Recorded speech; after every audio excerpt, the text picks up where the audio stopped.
the bastard daughter who became queen of the empire. They called her the tycoon's shame, the bastard daughter who didn't belong.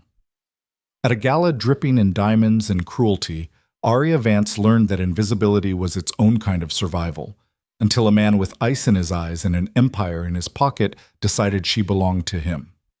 One dance, one kiss, one choice that would burn down a dynasty. If you believe every outcast deserves their crown, stay with me until the very end.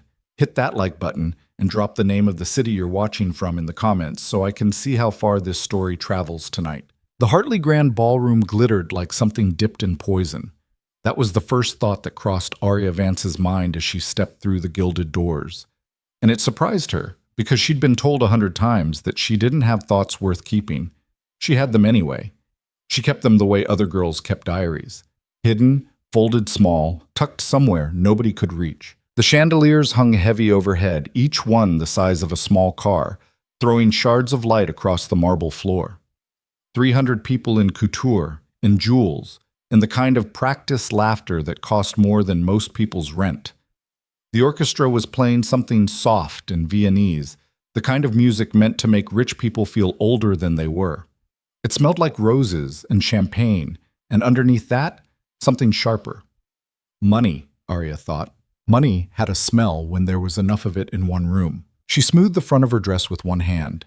It was navy blue, long-sleeved, almost shapeless, a dress her stepmother Vivian had picked out for her with the quiet satisfaction of a woman choosing a shroud. "You'll wear this one," Vivian had said that morning, not looking at her. "The other dresses are for the family." The family. As if Aria weren't one. As if the blood in her veins weren't half Vance, half the man standing on the far side of the ballroom right now, shaking hands with a senator, Gregory Vance. Her father. Her not father. Her... whatever he was. He didn't look at her when she walked in. He never did. Not in public. Champagne? A waiter had appeared at her elbow, holding a silver tray. He was young, maybe her age, and he was looking at her the way waiters sometimes did, careful, curious, trying to place her. A woman alone at a gala like this was either very important or very lost. "No," Aria said. "Thank you." He moved on. She watched him go. Watched him bow slightly to a woman in emerald silk who plucked a glass from his tray without thanking him and turned her back on him before the glass had even settled in her hand. That was how it worked here. You were either a person or you were furniture, and the line between the two was thinner than people thought. Aria knew which side she was on tonight. "Oh my God, is that her?" The voice was a whisper, and not a whisper. It was a stage whisper, the kind designed to carry. Aria didn't turn her head, but she let her eyes shift sideways. 3 women. Early 20s. 1 blonde, 2 brunette, all of them in dresses that probably cost more than the car Aria had taken to get here. She recognized the blonde. Celeste Vance, her half-sister. "Vivian said she was going to let her come," one of the brunettes murmured, loud enough. "I didn't actually think..." "Because Vivian's being generous," Celeste said. She had a voice like a very expensive cat. She said the girl needed to see how the real world works, some kind of life lesson. They laughed, not loud, just enough. Aria's hand tightened around the small clutch she was holding. Her knuckles went white. She relaxed them, slowly, deliberately, the way her mother had taught her. "Never let them see your hands shake, baby. Hands give everything away." Her mother had been dead for 4 years. Aria still heard her voice most days. "Don't stand in the middle of the room like that," Celeste said, walking past her now, close enough for her perfume to crawl up Aria's throat. "It's embarrassing for everyone." Aria moved. She didn't mean to, but she did. She walked toward the edge of the ballroom, where the tall windows looked out over the gardens where the crowd thinned and the shadows were deeper. She stood with her back almost against a marble column and tried to breathe the way her therapist had taught her, before her father had stopped paying for the therapist. In for 4. Hold for 4. Out for 4. A waiter passed. Another. Someone laughed, high and sharp, from the direction of the bar. A man in a tuxedo was telling a story with his hands, and a small circle of other men were nodding, pretending it was the funniest thing they'd ever heard. "Miss Vance?" She flinched. She hated that she flinched. A man she vaguely recognized had stepped into her line of sight, 50s. Silver hair, teeth too white, the kind of white that looked wet. She thought his name was Marcus something, a developer, a friend of her father's in the way that all these men were friends. "It is Miss Vance, isn't it?" he said, and his eyes traveled down her in a slow, leisurely sweep that made her skin feel 2 sizes too small. "I thought so. You have your father's eyes." "Thank you," Aria said. It came out flat. He smiled. He didn't move away. "Gregory didn't tell me you'd be here tonight. It was a last-minute thing." He took a step closer. She could smell the scotch on him, under the cologne. "How old are you now, sweetheart? You must be, what, 21? 22? 23. 23. He said it like he was tasting it. "And still single?" She didn't answer. "Well," he said, leaning in slightly, one hand coming up to rest on the column just above her shoulder. "If your father isn't introducing you around, maybe he just doesn't know who to introduce you to. I could make some recommendations." His hand slid down the column. His knuckle brushed her bare shoulder above the high collar of her dress. Aria went very still. "I'm fine, thank you," she said quietly. "Qui is fine, thank that. Are you?" He smiled. The teeth again. "Because from where I'm standing, you look a little lonely, sweetheart." I said I'm fine. Her voice had gone harder. He noticed. He didn't like it. She saw the flicker in his face, the one she'd seen 100 times before in men like him, the moment when flirtation curdled into something uglier. "You know," he said, lower now, "girls in your position should be a little more grateful when someone takes an interest. You don't exactly have options, do you?" Her jaw tightened. She opened her mouth. She had a sentence ready. She had lots of sentences ready. She always did. She kept them stacked up inside her like books on a shelf. And she had learned long ago which ones were safe to take down and which ones would cost her. She never got to say it. Because across the ballroom, something changed. It was subtle at first. A dip in the music, not in volume, but in attention. A ripple along the surface of the crowd, the way a pond moves when something large passes underneath it. Heads turned. Conversations thinned out mid-sentence. A waiter almost dropped a tray. And then Aria felt it. The weight of a gaze. She looked up. He was standing on the upper balcony, one hand resting on the wrought iron railing, looking down at the ballroom like a man who had already counted everyone in it and decided what each of them was worth. Tall, broad-shouldered, dark hair swept back, a face that looked like it had been cut from something harder than flesh, high cheekbones, a jaw like a blade, and eyes that from this distance looked almost black. He was in a charcoal suit, no tie, the top button of his shirt open, and there was something wrong with him. That was the only way she could put it. Something wrong. Not ugly, not damaged. Wrong the way a wolf in a room full of lapdogs would be wrong. His stillness was wrong. His calm was wrong. The way the crowd below him had dimmed the moment he appeared was wrong, and he knew it, and he didn't care. He was looking straight at her. "Are you even listening to me?" Marcus. She'd forgotten Marcus was still there. "Sorry," she said, not sorry at all, not looking away from the balcony. "Who is that?" Marcus followed her gaze. His face changed. Something drained out of it. "Jesus Christ," he muttered. "Who is he?" "Nobody you want to know, sweetheart." Marcus stepped back from her. Suddenly. Finally. He adjusted his jacket. He was looking everywhere except up at the balcony. I should go find Gregory. Excuse me." He left. She watched him go. She watched him weave through the crowd with a speed that suggested he wanted very much to be somewhere else. And she filed that away. Whoever the man on the balcony was, Marcus was afraid of him. Marcus, who 5 seconds ago had been caging her against a column with his Scotch breath and his wet smile, was now the third most frightened-looking man in this ballroom, and the other 2 were bartenders trying not to stare. She looked back up. The man was gone. For a second, she thought she'd imagined him. The balcony was empty. The iron railing was just iron again, catching the light. Then she felt him behind her. She didn't hear him. That was the terrifying part. 300 people in a marble ballroom, and this man had crossed it without making a single sound she could register, and she only knew he was there because the air behind her had changed, gone denser, gone warmer, gone still. "You looked like you needed rescuing," he said. His voice was low, quiet. A voice that didn't need to raise itself to be heard, because it was the kind of voice people leaned toward without knowing they were doing it. Aria didn't turn around. "I didn't ask to be rescued," she said. "No." A pause. "You didn't." She heard something in his voice, not amusement exactly, something a little colder than amusement. Interest. She turned. He was closer than she'd thought, close enough that she had to tilt her chin up to meet his eyes. Up close, they weren't black. They were a very dark gray, like wet slate, and they had a stillness in them that felt almost surgical. She'd seen that look once, in a documentary about a man who had killed 9 people. She had not expected to see it again at a charity gala. "Then I apologize," he said, "for the presumption." "You didn't rescue me. He left on his own."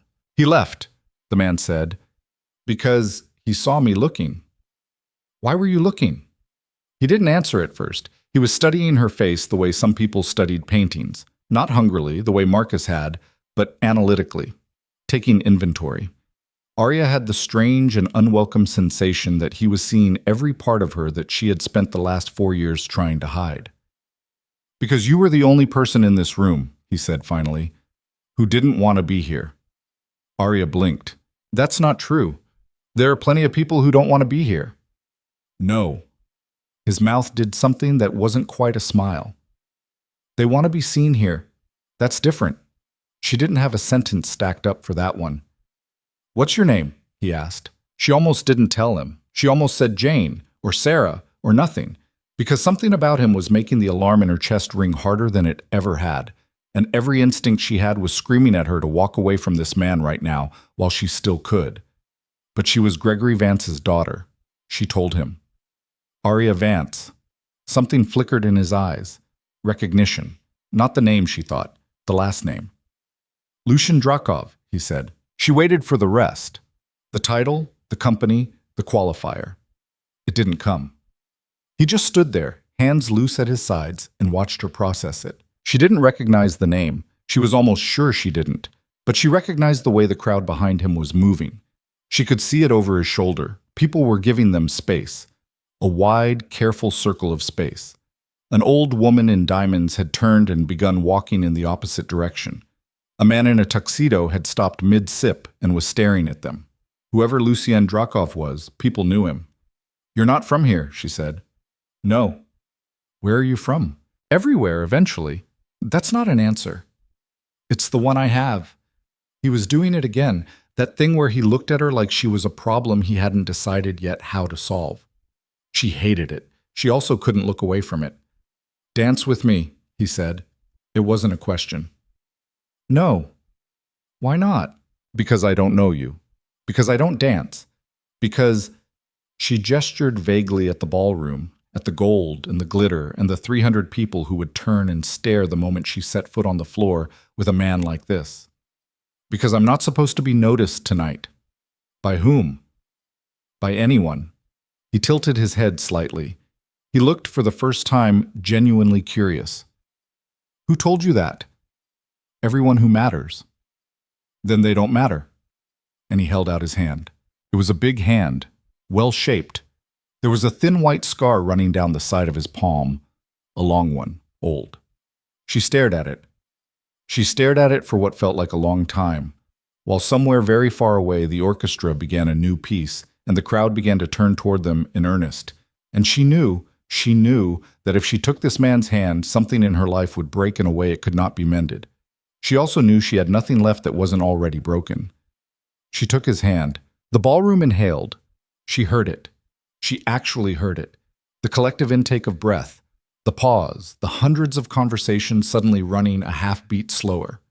Lucian Drakov closed his fingers around hers and led her onto the floor, and Aria Vance, who had been told her whole life to stand at the edges, found herself walking straight into the center of the light. His hand settled on her waist. His other hand held hers. The music began, a slow 3-count, and he moved her into it with a certainty that suggested he had danced before in rooms that were much more dangerous than this one. "You said you don't dance," he murmured. "I don't." "You're doing it." "I'm letting you do it." That almost got a smile out of him. Almost. "Who's the tall man?" he said. staring at us from the staircase. Aria didn't have to look. That's my father. Ah, Gregory Vance. I know. There was something in the way he said it that made her glance up. You know him? I know of him? Is that different? It is when it's him. The song kept going. Lucien moved her in a wide, slow arc across the floor. And now other couples were peeling away from the edges of the ballroom. Now the floor was filling in, but there was still that bubble of space around them, a small clear zone that no one seemed willing to enter. Aria could feel eyes on her from every direction. She could feel Celeste's eyes. She could feel Vivian's eyes. She could feel the Marcus men, the ones who had not yet decided whether she was worth hunting, rearranging their maps of the room. They're all looking at me, she said quietly. Yes. I've been in this house a dozen times. No one has ever looked at me. I know. How? He didn't answer for a moment. His hand at her waist shifted just slightly, his thumb pressed against the fabric of the dress, a single point of pressure, steady. Because I've been watching you, he said, for longer than tonight. Something cold slid down her spine. What does that mean? It means we should talk somewhere else. I don't go somewhere else with strange men. Smart. Then why? Because I'm not offering you somewhere else, he said. I'm telling you that what I'm about to do will be very public and very loud, and you should know before I do it that you will not be invisible after tonight, not in this room, not in this city, not anywhere that matters. Aria stopped moving. The music kept going without them. Lucien stopped too, smooth as water, and now they were just standing in the middle of the floor, his hand at her waist, her hand in his, 300 people pretending not to stare. What are you going to do? She whispered. Whatever you let me. That's not an answer. You keep saying that. Because you keep not answering. He looked down at her, really looked. And for the first time, something happened in his face that she hadn't seen before. A softening, so small and so brief that she almost doubted it had been there, gone as fast as it came. Aria, he said. And he said her name like he'd been practicing it. Tonight, one of two things is going to happen to you.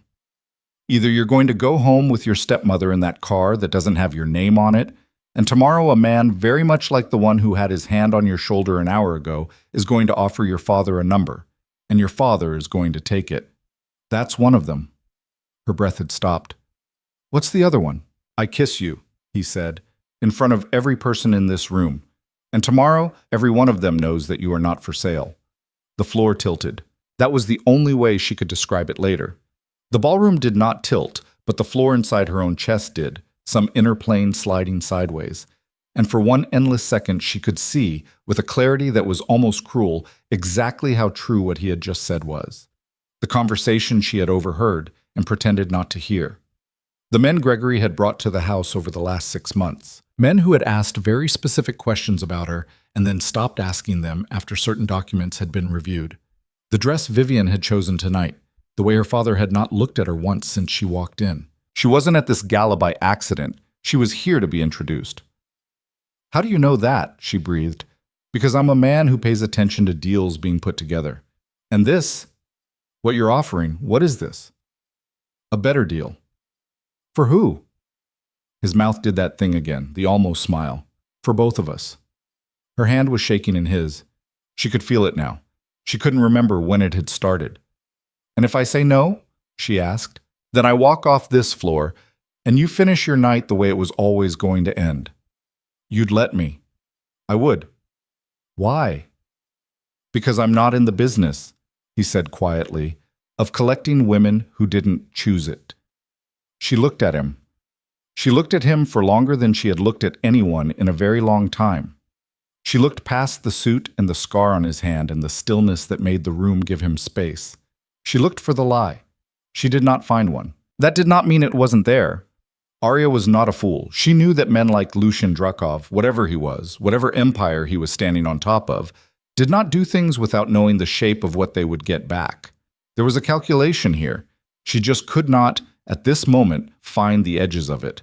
But she could see very clearly the edges of the other offer, the one she hadn't known she was being offered until 5 minutes ago.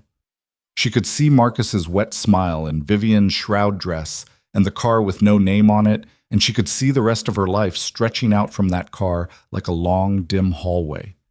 She had spent 4 years being invisible. She had spent 4 years keeping her hands still so no one would see them shake. She was so tired. "Do it," she said. He moved. He did not lunge. He did not rush. Lucian Drakov brought his hand up from her waist to the side of her jaw with the unhurried care of a man who had decided the outcome a long time ago. And when he tilted her face up to his, she had full, clear time to change her mind. He waited. He actually waited, a fraction of a second, with his mouth a breath away from hers, and she understood that he was still giving her the door. She didn't take it. He kissed her. It was not a soft kiss. It was not cruel, either. It was claiming, there was no other word for it, and it was unhurried, and it was done in full view of 300 people and a string quartet and the man who had called himself her father for 23 years. His hand on her jaw was warm. His mouth tasted faintly of smoke and something darker, something she couldn't name. She felt her free hand come up without her permission and settle against his chest, and under her palm, through the fabric of his shirt, she felt his heartbeat. It was slow, terribly slow, like the heartbeat of a man doing math. Somewhere very far away, she heard a woman gasp. Somewhere less far away, she heard a glass break. Lucian pulled back. Not all the way. His forehead stayed against hers for a moment, and in that moment, with the whole ballroom staring and the music struggling to remember its own melody, he said something quietly enough that only she could hear. "Breathe, Aria." She hadn't realized she'd stopped. She breathed. He straightened. He let her go, slowly, one finger at a time, with the same care he had taken her in, and he turned, without hurry, to face the ballroom. He did not speak loudly. He didn't have to. "Miss Vance," he said, "is with me." The silence that followed lasted about 2 seconds. Then it broke all at once. "What? Who is that? Gregory, do you see? Is that Drakov?" Aria's knees were shaking. She could feel them shaking. She could not make them stop, and she didn't try. Through the crowd, she saw her father. Gregory Vance was standing at the edge of the staircase, one hand on the banister, and his face was white. Not angry, not embarrassed. White. Bloodless. The way a man's face went when he had just watched a number he owned be erased in front of him. Next to him, Vivian was saying something, low and fast, her mouth working. Gregory wasn't listening. He was looking straight at Lucian, and Lucian was looking straight back, and something was passing between them that Aria could not read but could absolutely feel, the way you feel weather coming before you see the clouds. Celeste, a few feet away, had put one hand over her mouth. "Walk with me," Lucian said. Aria looked at him. "Now?" "Now." "Where?" "Away from this room." His hand found the small of her back. Not pushing, just there. "They're going to come over here in about 30 seconds, and I'd rather not do this in front of them." "Do what?" "Explain." She let him move her. They walked off the floor together, through that strange, parted sea of a crowd, and people were speaking, some loud, some in whispers, some in that hissed breath that women do when they're deciding whether to pity you or destroy you, and Aria heard none of it clearly. Her hearing had gone thin. Her face was hot. Her mouth still felt the shape of his. A waiter almost dropped a tray. Lucian caught it without looking. They reached the edge of the ballroom, a small side door, half hidden behind a velvet rope. Lucian unclipped the rope with one hand and pushed the door open, and on the other side was a narrow hallway, dim, quieter, the music suddenly muffled behind them. He let the door close. The silence was enormous. Aria turned to him. Her hand was still shaking. She didn't hide it now. "What," she said, "have you done?" "What I said I was going to do." "No. No, what have you done? Do you understand?" She pressed a hand to her forehead. She laughed, once, a short, breathless laugh, with no humor in it. "Do you understand what my life is going to be tomorrow?" "Yes." "Say it." "Tomorrow," he said, "every person in this city who thought you were a piece of furniture is going to wake up and find out you're a fortress. And they are going to spend the next week figuring out who built it. And who did build it. We're going to build it, together." "I don't know you." "No. I don't trust you." "Also no." "Then why?" Her voice cracked, and she hated it, hated the crack. "Why would I do this? Why would I walk off that floor with you? Why did I just let you? Because, he said quietly, 30 seconds before I came over to you, I saw the way you looked at the door. And I knew you had already decided, long before I got there, that you weren't going home tonight as the same girl who walked in. Aria stared at him. I was going to leave, she whispered. That's what I was thinking. I was going to leave and walk to the train station. I know. You don't know. I do. How? He didn't answer that. He didn't have to. There was something in his stillness that felt like an answer all on its own, and she didn't have the energy to fight it. Down the hallway, a door opened. A man in a dark suit stepped through. Not a waiter, not a guest, something else. He was built like a door himself. He looked at Lucian, nodded once, and said, Car's out back, sir. Thank you, Mr. Volkov. The man didn't leave. He stood in the hallway, at a polite distance, hands folded in front of him. Aria looked at him. He's yours, she said. Yes. You had a car ready. I had a car ready. For me? For either of us. Lucien's eyes held hers, depending on what you decided. Behind them, on the other side of the ballroom door, Aria could hear voices rising. Her father's voice, Vivian's voice, other voices she didn't recognize. They were coming. Lucian heard them too. He didn't look at the door. Aria, he said, I'm not going to force your hand. I want you to understand that. If you want to go back in there, I'll open this door right now. I'll tell them it was a mistake. I'll take the embarrassment. You can go home tonight, and tomorrow you can pretend none of this happened, and I will not come near you again. And the other offer my father was going to take? He didn't flinch. I can't stop that if you're not under my name. The sentence landed between them like a dropped stone. Under my name. She should have laughed at it. She should have slapped him. She should have told him what century it was. She didn't. Because she was thinking about Marcus's hand sliding down the column. She was thinking about Vivian choosing the navy dress. She was thinking about the way Gregory Vance had not looked at her once, all night, and she was understanding, finally, fully, in the way you understand something you've always known, that she had been something he was going to spend. She wiped her face. There were no tears on it. She was surprised. I want to know one thing first, she said. Ask. Why me? He looked at her for a long time before he answered. I had 3 reasons, he said. When I walked into this building, 2 of them were about your father. 1 of them was about you. Which was which? That, he said, is a long conversation. We're having it. Tonight? Tonight. He studied her, and slowly, that almost smile came back. All right, he said. Tonight. Behind them, the ballroom door burst open. Gregory Vance stepped through, and his face was no longer white. It was red. Vivian was a half step behind him, her mouth already open, and behind her 2 men in security suits who Aria recognized as her father's. You, Gregory started. He was pointing at Lucien. His finger was trembling. You don't know what you've just done. I do, actually, Lucien said. He hadn't moved. His hand was still on the small of Aria's back. I've just made your daughter very difficult to sell. The word sell landed in Gregory's face like a slap. Aria, Vivian snapped. Her voice was high, tight. Come here, right now. We are leaving. Aria did not move. Aria, her father said, and his voice had changed. It had gone quiet. It had gone careful. Come away from that man. She looked at him. She looked at the man who had raised her, badly, distantly, with a hand held out only when cameras were nearby. And she looked at the small clutch in her hand and the navy dress that was supposed to be her shroud, and the shaking in her fingers that she was no longer bothering to hide. Did you promise me to someone? She asked. His jaw worked. Aria, this is not the place. Did you? We'll discuss this at home. Did you, Dad? He didn't answer. That was the answer. Aria felt something in her chest that she had never quite felt before. It wasn't grief. Grief she was used to. This was colder and it was older, and it had been there for a long time, waiting for permission to come out. She turned her head, looked at Lucien. Which car, she said, is yours? The black one. Take me to it. Gregory lunged forward a step.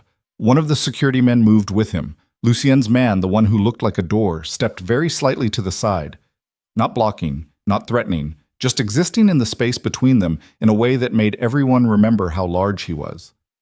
Lucien did not take his eyes off her. "Are you sure, Aria?" "No." "Do you want to do it anyway?" "Yes."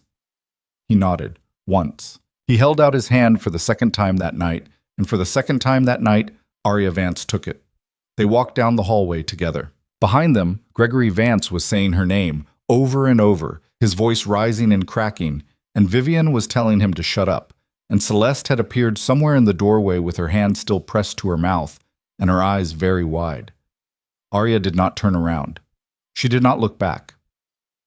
Mr. Volkov pushed the far door open and held it for them, and cool night air poured in, smelling of rain and gasoline and the strange, clean smell of a city past midnight. At the curb, a black car was waiting. Long, low, engine already running. A driver in a dark coat opened the back door as they approached. Aria paused with her hand on the roof of the car. She looked up just for a second.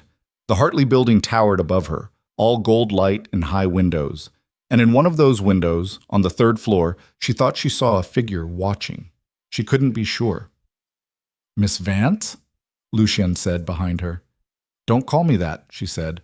"What would you prefer?" "I don't know yet." "All right." She got in the car. He got in after her. The door closed. The locks clicked. The driver pulled away from the curb, and the lights of the Hartley Grand Ballroom began to shrink in the rear window, and Aria Vance sat in the dark with a stranger's scar-handed silhouette next to her and understood, for the first time in her life, that she had just made a decision nobody could make for her. Her hands were still shaking. She didn't hide them. Lucien said nothing for a long time. He was looking out his own window, watching the city go by. Then, without turning, he spoke. "There's a house," he said, "about 20 minutes from here. It's mine. It has a guest wing with a lock you control. There will be a woman there named Katya. She's going to help you with whatever you need tonight, and she answers to you, not to me. You can go into that wing and lock the door and not come out until the sun rises, and no one in my employ will so much as knock on it. That is the first thing I want you to know." Aria stared at him. "Why are you telling me that?" "Because," he said, "you just got in a car with a man you don't know, and I want you to remember that you had a choice, even after you stopped having one." "I don't understand you," she said quietly. "You will." She didn't know then how true that was. She only knew that outside the window, the city was sliding past in a blur of light and dark, that her phone was buzzing in her clutch with names she did not want to read, that somewhere behind her Gregory Vance was already making phone calls that would shake loose things that had been buried for a very long time. And she knew, sitting next to this man with his slow heartbeat and his quiet voice and his 3 reasons for walking into that building tonight, that nothing about her life, starting tomorrow morning, was going to look anything like the life she had been given. She folded her hands in her lap. She let them shake. And for the first time in 4 years, Aria Vance did not feel invisible. The car moved through the city the way a knife moves through water, without hurry, without sound, slicing past intersections where traffic lights bled red into the wet pavement. Aria watched the reflection slide across Lucien's face in the window beside him. Light, dark. Light, dark. She could not tell, in the flashes, whether he was watching the street or watching her in the glass. Her phone buzzed for the 9th time. She turned it over in her lap without looking at the screen. "You can answer it," Lucien said. "I don't want to." "It'll be easier if you do. Otherwise they'll be on your doorstep by morning." "I don't have a doorstep anymore," Aria said. She surprised herself with how even her voice was. "My doorstep is his doorstep. I just walked away from it." He didn't argue. He just nodded, once, as if filing that away. The phone buzzed again. She flipped it over. 23 missed calls. Gregory, Vivian, Celeste. A number she didn't know, and then the same number again, and then a third unsaved number. She thumbed the phone to silent and turned it back face down. "Who's the unknown number?" Lucien asked. "I don't know. That's what unknown means." "Humor me." She flipped the phone back up. The number had a 628 area code. She didn't recognize it. "Not local," Lucien said. He was watching sideways now.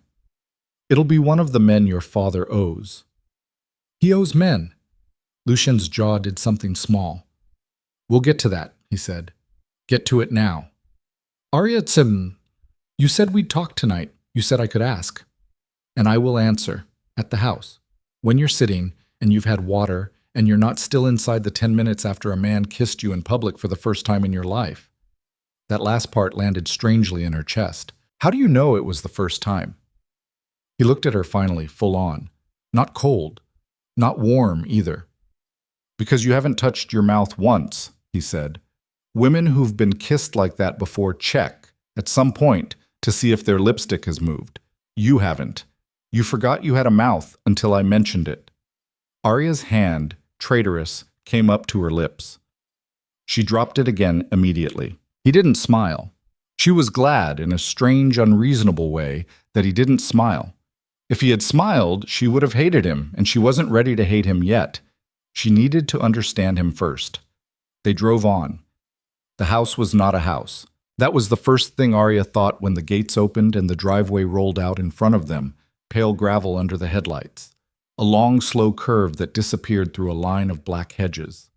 A guardhouse sat at the entrance, and a man inside it stood up when the car went by and did not wave. Beyond the hedges, lawn. Beyond the lawn, the building itself. 2 stories of stone and glass. Its windows lit soft and gold like something from a magazine shoot, except real and occupied, and very quiet. "How many people live here?" she asked. "Sometimes 9, sometimes 3. Tonight with you, it'll be 7. That's not a house, Mr. Drakov. That's a staff. Call me Lucian." "I don't know if I'm going to." "All right." The car slowed. A woman was standing at the top of the stone steps, her hands folded in front of her, her hair pulled back in a low knot. She was maybe 50, maybe older, with a face that had seen things and decided, some time ago, to stop being surprised by them. She wore a simple dark dress, no apron, no uniform. She looked, Aria thought, like a person who had worked in houses like this long enough to own small parts of them herself. "Katya?" Lucian said before Aria could ask. "She runs the house. She's been with me 11 years. She is not paid to lie to you, and she will not." The driver opened Aria's door. She got out slowly. The gravel crunched under her heels, and the night air was clean in a way she hadn't expected. No city in it, no exhaust, just cold and cut grass and the faint mineral smell of stone. She smoothed the front of the navy dress. It felt suddenly like someone else's costume. "Miss Vance," Katya said, coming down the steps. Her voice was low, accented, unhurried. "Welcome. Your rooms are ready. There is food if you are hungry, and there is a bath drawn if you are not. I have left both doors to the guest wing unlocked from the inside, so you may lock them yourself, in whatever order you like, once you are within." Aria blinked at her. "You had all of this ready?" "Yes." "Before I arrived?" "Yes." "He told you I was coming?" Katya glanced, only briefly, at Lucien. "He told me," she said, "there was a chance." Aria looked at Lucien. He was standing by the car, hands loose at his sides, watching the conversation without inserting himself into it. When she caught his eye, he tipped his head, very slightly, toward the house. "Go in," the tip said. "I'll be along when you want me to be." She walked up the steps with Katya. Inside, the house was warmer than she'd expected, and less perfect. That was the second thing she noticed. It was beautiful, of course. Dark wood floors, old rugs that had been good rugs a long time ago and still were. A long entry hall with a single enormous black and white photograph of a mountain range she didn't recognize. But there were human things in it. A pair of men's boots by the door, mud still caked on them. A book left face down on a side table, spine cracked. A half-finished cup of coffee someone had forgotten near a lamp. People lived here. Really lived here. "Your wing is this way," Katya said. "Through the library, up the back stair, the entire east side is yours. You do not need to come out for anything. There is a kitchenette. There is a bath. There is a telephone on the wall inside the door that rings only to me if you need anything at any hour. It does not ring to him." "Why not to him?" Katya looked at her for a long moment. "Because," she said quietly, "he does not want you to feel that he is behind every door you open in his house." Aria's throat tightened. "Thank you," she managed. Katya nodded. No smile. just the nod.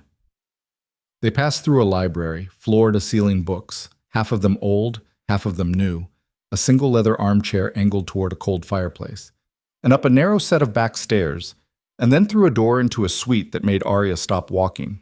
3 rooms, a sitting area with a low couch and a pair of deep chairs, a bedroom through an archway with a bed too big for one person and curtains the color of wet stone, a bathroom beyond that, all marble and brass, a deep tub already steaming faintly under a layer of something herbal, and on the sitting room table, a tray, covered bowl, bread, a glass pitcher of water with slices of cucumber floating in it, a cup of what smelled like chicken broth. "If you prefer something else," Katya began. "This is fine," Aria said. "This is more than fine." Katya set a small folder on the table beside the tray. "In here," she said, "are 2 things. A phone. It is new. The number is not connected to your name. Only 4 people have this number. Myself, the driver, Mr. Volkov, and him. You may use it to call anyone you wish. The second thing is a key. It is to this suite. It is the only key other than the one I carry, and I will not use mine without your permission except in the event of fire. What if he wants to come in? He will not come in. What if I ask him to?" Katya's mouth moved very slightly, not a smile, the memory of a smile. "Then that is your business, Miss Vance, and you will find the key in your hand." She stepped back toward the door. "There is one more thing," she said. "I am to tell you, from him, that he will be in the library downstairs for the next hour. After that he will go to his study. He says," Katya paused, as though the next words were not native to her mouth, "that he will wait as long as it takes, and that if you do not come down tonight, he will not take offense." Aria sat down on the edge of the couch. Her legs had, without asking permission, decided to stop holding her up. "Okay," she said. "Lock the door, Miss Vance." Katya left. The latch clicked behind her. For a long minute, Aria did not move. The suite was very quiet. Somewhere in the walls a pipe ticked. Outside, a branch tapped once against the window and then gave up. She stared at the tray, at the bowl, at the small folder with the phone and the key inside it. Then she did the thing she had been needing to do for the last 45 minutes. She went into the bathroom, closed the door, slid down against it, and cried. It was not a pretty cry. It was not a cinematic cry.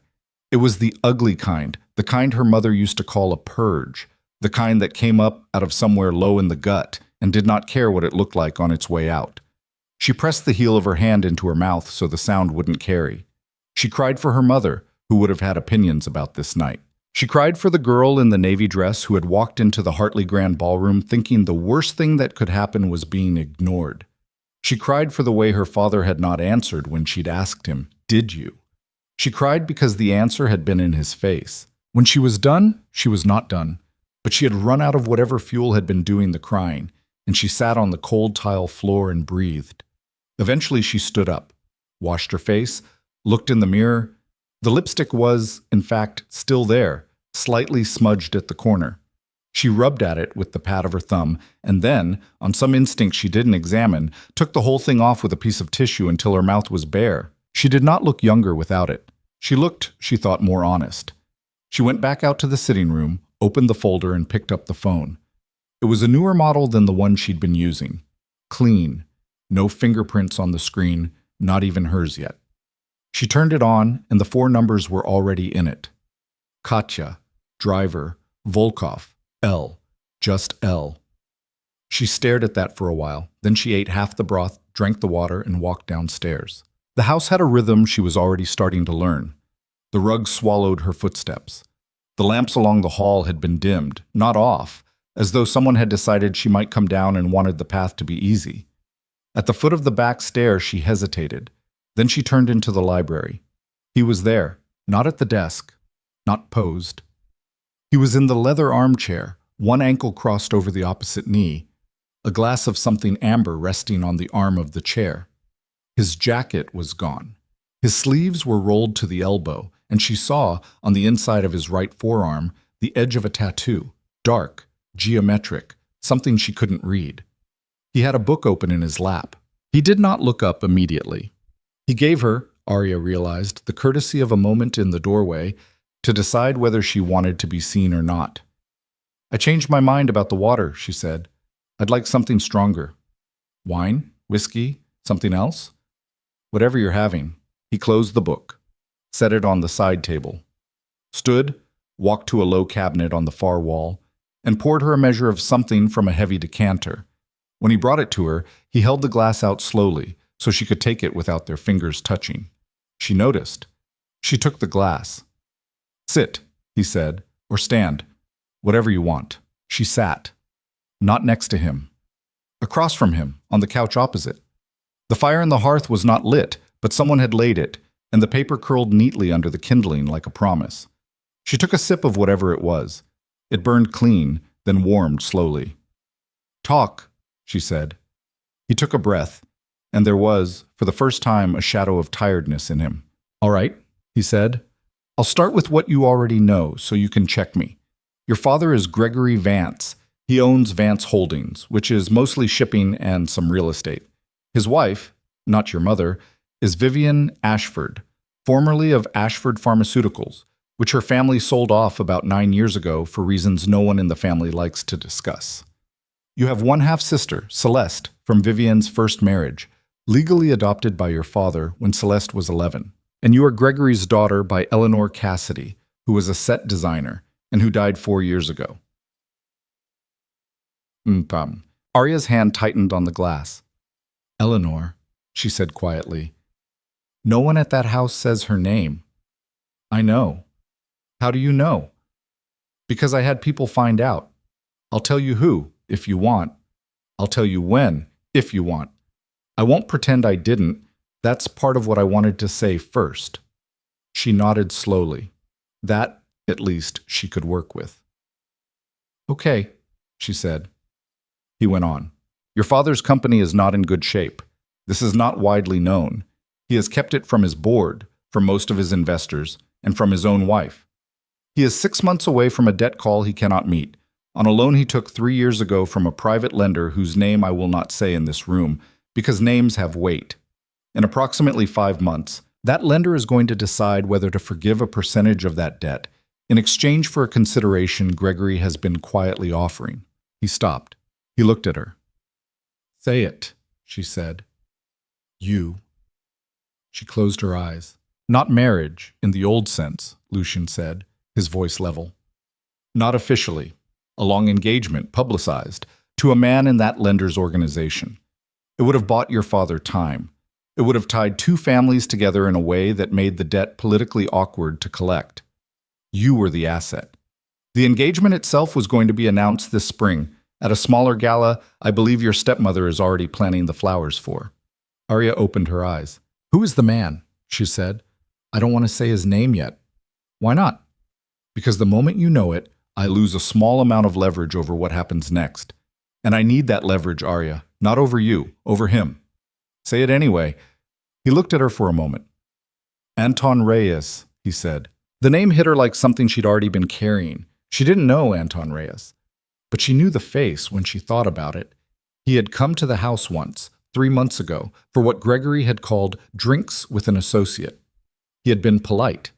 He had sat on the edge of the couch next to her and asked her what she read. He had touched the inside of her wrist, very briefly, when he'd said goodbye. She had thought at the time that it had been a mistake, a hand that had forgotten where it was supposed to stop. She set the glass down because her hand was shaking again. "So you knew," she said. "You knew he was going to, that my father was going to—" "I knew what was being prepared," Lucian said. "I have known for about 11 weeks. And you didn't warn me." "No." "Why?" "Because if I had sent you a message or a man and said your father is planning this, you would have done one of 2 things. You would have assumed I was lying, or you would have gone to him, and he would have denied it, and then the whole thing would have been accelerated and done quietly somewhere I could not interrupt it. I could not save you with a letter, Aria. I could only save you in a room where everyone could see it happen." "That's convenient for you?" "Yes." She laughed. It wasn't a real laugh. "At least you don't lie about that," she said. "I'm trying very hard," Lucian said, "not to lie about any of it. I'm probably going to fail. I want you to understand that too." She stared at him. "Why are you telling me this?" she said. Why not? Why not play the kind man? Why not pretend you saved me out of the goodness of your heart? Because I don't have one of those, Lucian said. And you'd find out, and you'd leave, and I'd lose you. He said it so plainly that she didn't know how to answer. She looked at the fire that wasn't lit. You said 3 reasons, she said after a moment. I did. 2 about my father. Yes. What are they? 1 is the debt. Gregory Vance owes money, as I said, to a man whose organization I have been fighting in a very quiet way for about 4 years. If that debt converts into an alliance through your engagement, it strengthens him. If the debt simply collapses, I benefit. You standing next to me tonight collapses it, because your father cannot marry you to Anton Reyes if you are already publicly under another man's protection. That is the first reason. And the second is older. There is a piece of your mother's life, he said carefully, that your father has spent a great deal of money to bury. I don't know all of it. I know enough to know that when it comes up, and it will come up because I intend to help it come up, it will hurt him badly. You are not the reason for that, but your name will be part of how it comes out. I want you to know that before it does, so that you can decide whether you want to be part of it or not. Her throat closed. Something about my mother, she said. Yes. What? Not tonight. Lucien, it's not tonight. His voice was firm but not cruel.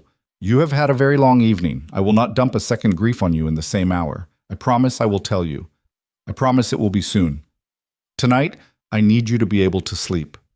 Her eyes burned. She refused to cry again. She had done her crying. And the third reason, she whispered. You said 1 was about me. He was quiet for a long time. I saw you, he said, 6 months ago, in a coffee shop on 5th, the one on the corner near the old theater. You didn't notice me. I was 3 tables away. You were reading a book, and a man at the counter was yelling at the barista over a wrong order, and the barista was a kid, maybe 19, and she was starting to cry. You stood up. You did not raise your voice. You walked up to the counter, you put yourself between them, and you told him very quietly that he had a choice. He could apologize to her, or he could leave, but he could not do both of the other things he was doing. He left. And then you stood there for about 30 seconds with your back to me, and I watched your hand shake against the counter, and you didn't let her see. Aria didn't move. I remember that, she whispered. I paid for your coffee when you went back to your table. The barista didn't tell you. I asked her not to. She stared at him. That's not a reason, she said. That's a story. It's the reason I walked into the Hartley tonight instead of sending someone else to do it. Lucien, I didn't orchestrate what you were going to do in that coffee shop, Aria. I saw it happen, and I thought there is a person in the middle of the Vance house who is not like the rest of them.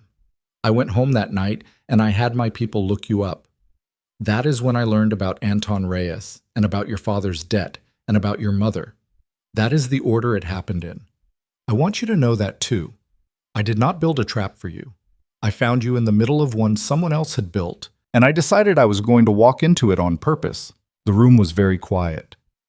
Aria pressed the heel of her hand against her eye, hard, for a second. Then she let it drop.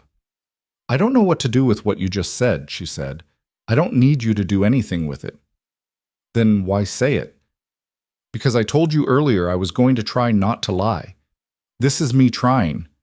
She breathed. Okay, she said. Okay, he said. The fire still wasn't lit. She stared at it anyway. You said I have a choice, she said after a while. That was the word you used, in the hallway. You said, stand alone and be used, or stand beside me and, what did you say? Reshape the game. I did say that. That's not a choice. That's a slogan. A small thing in his face moved. Not quite a laugh. Almost. Fair, he said. Tell me the real choice. In small words.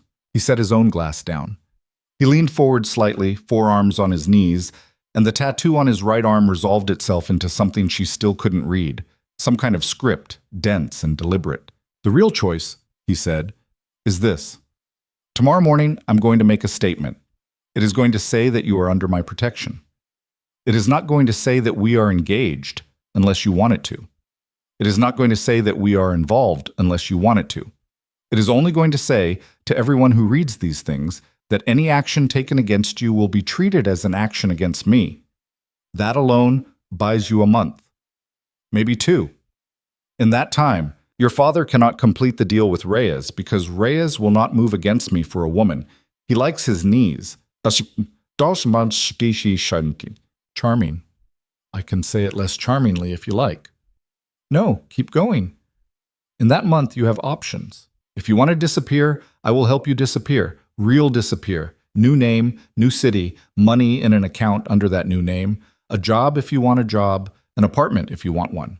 You will never hear from me again unless you want to. That is one. And the other is you stay, you learn.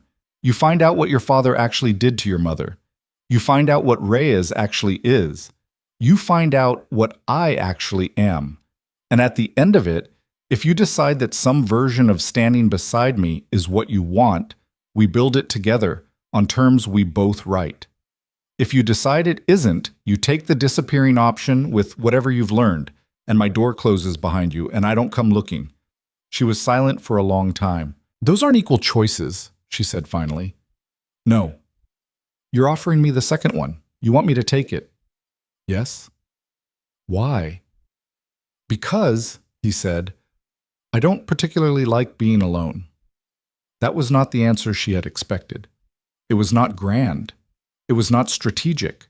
It sat there in the air between them, small and plain and true, and she didn't know what to do with that either. She picked up her glass, took another sip. The burn had gone warmer now, more like a hand on the back of her neck than a fire in her throat. What does tomorrow look like? She said. You sleep in. Katya will bring breakfast whenever you want it. Around 10, I will ask you to sit with me for 20 minutes while a statement goes out. You don't have to be on camera. You don't have to be photographed. You only have to read it and tell me if anything in it is wrong or feels wrong, and I will change it. After that, you have the day. The house is yours. The garden is yours. There's a pool if you like pools. The library is, obviously, yours. I will be in and out. I have meetings I can't cancel. I would prefer not to cancel them, because the people at them need to see that tonight did not rattle me. Did it? Did what? Rattle you. He looked at her, and something old and very careful in his face slid sideways for just a moment.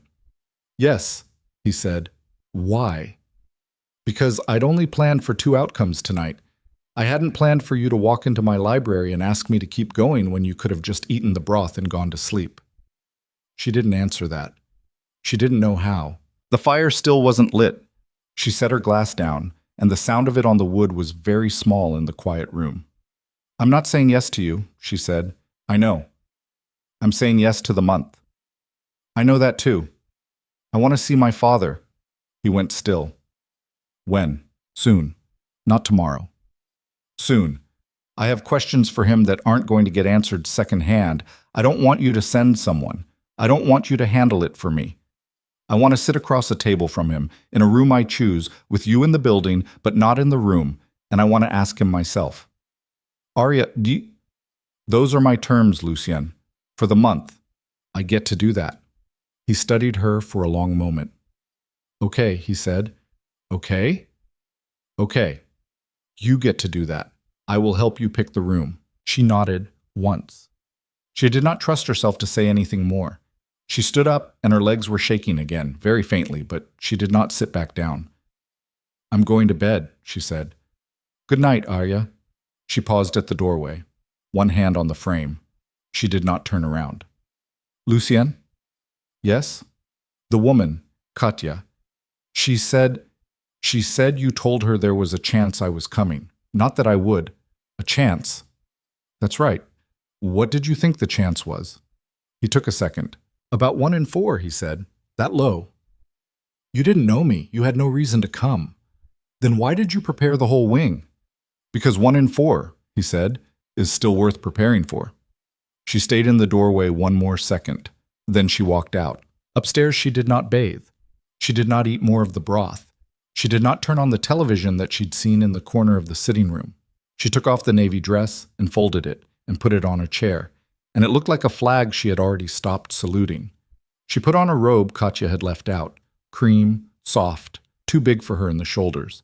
She crawled into the bed that was too big for one person, and she did not sleep. not for a long time. She lay on her side and watched the window, where the branch had stopped tapping, and she listened to the house settle around her, a house she did not know, belonging to a man she did not know, in which she had, for the first time in her life, been offered a door with a key she controlled. She cried once more, quietly, barely. Then she did sleep. She woke to soft light and the smell of coffee.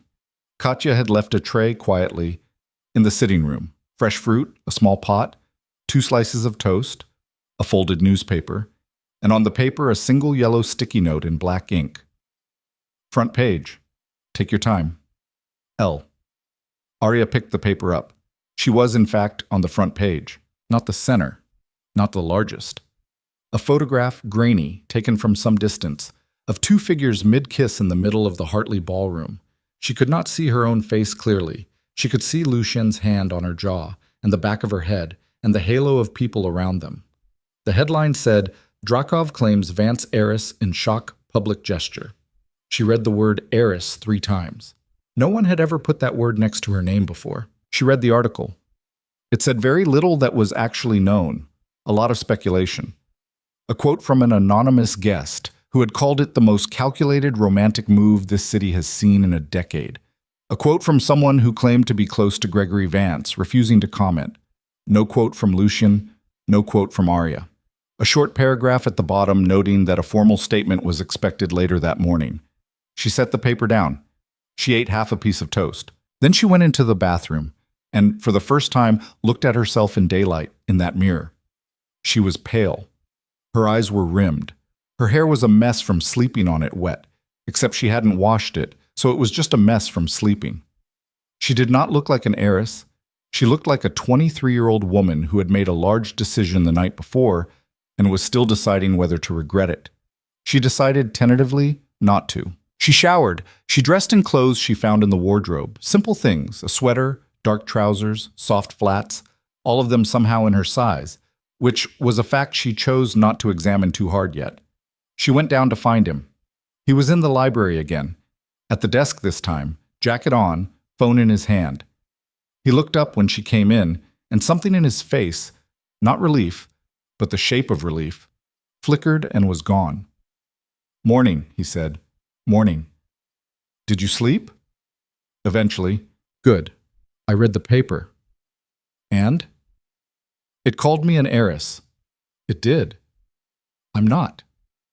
You are, on paper. Your father set up a trust in your mother's name that he has been administering.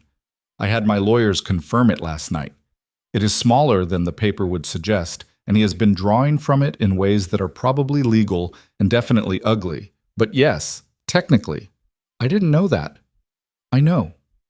She walked to the desk. She did not sit. Give me the statement, she said. He slid a single sheet of paper across to her. She read it. It was short. It was clean.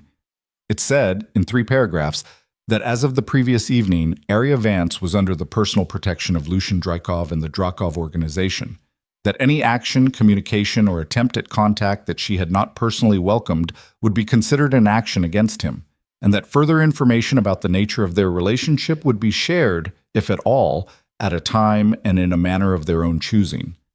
There was no mention of marriage, no mention of love, no mention of her father. This is cold, she said. It is. Is that on purpose? Yes. I don't want Reyes to read anything soft in it. Soft is an opening. She read it again. 1 line, she said. I want to add 1 line. Add it. She took the pen from his desk. At the bottom, in small, careful letters, she wrote, Miss Vance requests that her father, Gregory Vance, and his immediate household refrain from public statements on her behalf until she has personally spoken with him. She pushed the paper back across the desk. Lucien read it, once, twice. He looked up at her, and for the first time since she had met him, something that was genuinely close to a smile moved across his face. That's going to hurt him a lot, he said. Good. He nodded slowly. He picked up the phone. He made a call. He read the statement, including her line, to someone on the other end, and told them to release it in 7 minutes. Then he set the phone down. 7 minutes, he said. What happens in 7 minutes? Everything you were invisible for starts over, with you visible this time. She took a long breath. "Okay," she said. She pulled out the chair across from his desk. She sat. She folded her hands. "Then let's start over," she said. He looked at her for a long moment. "Yes," Lucian said. "Let's."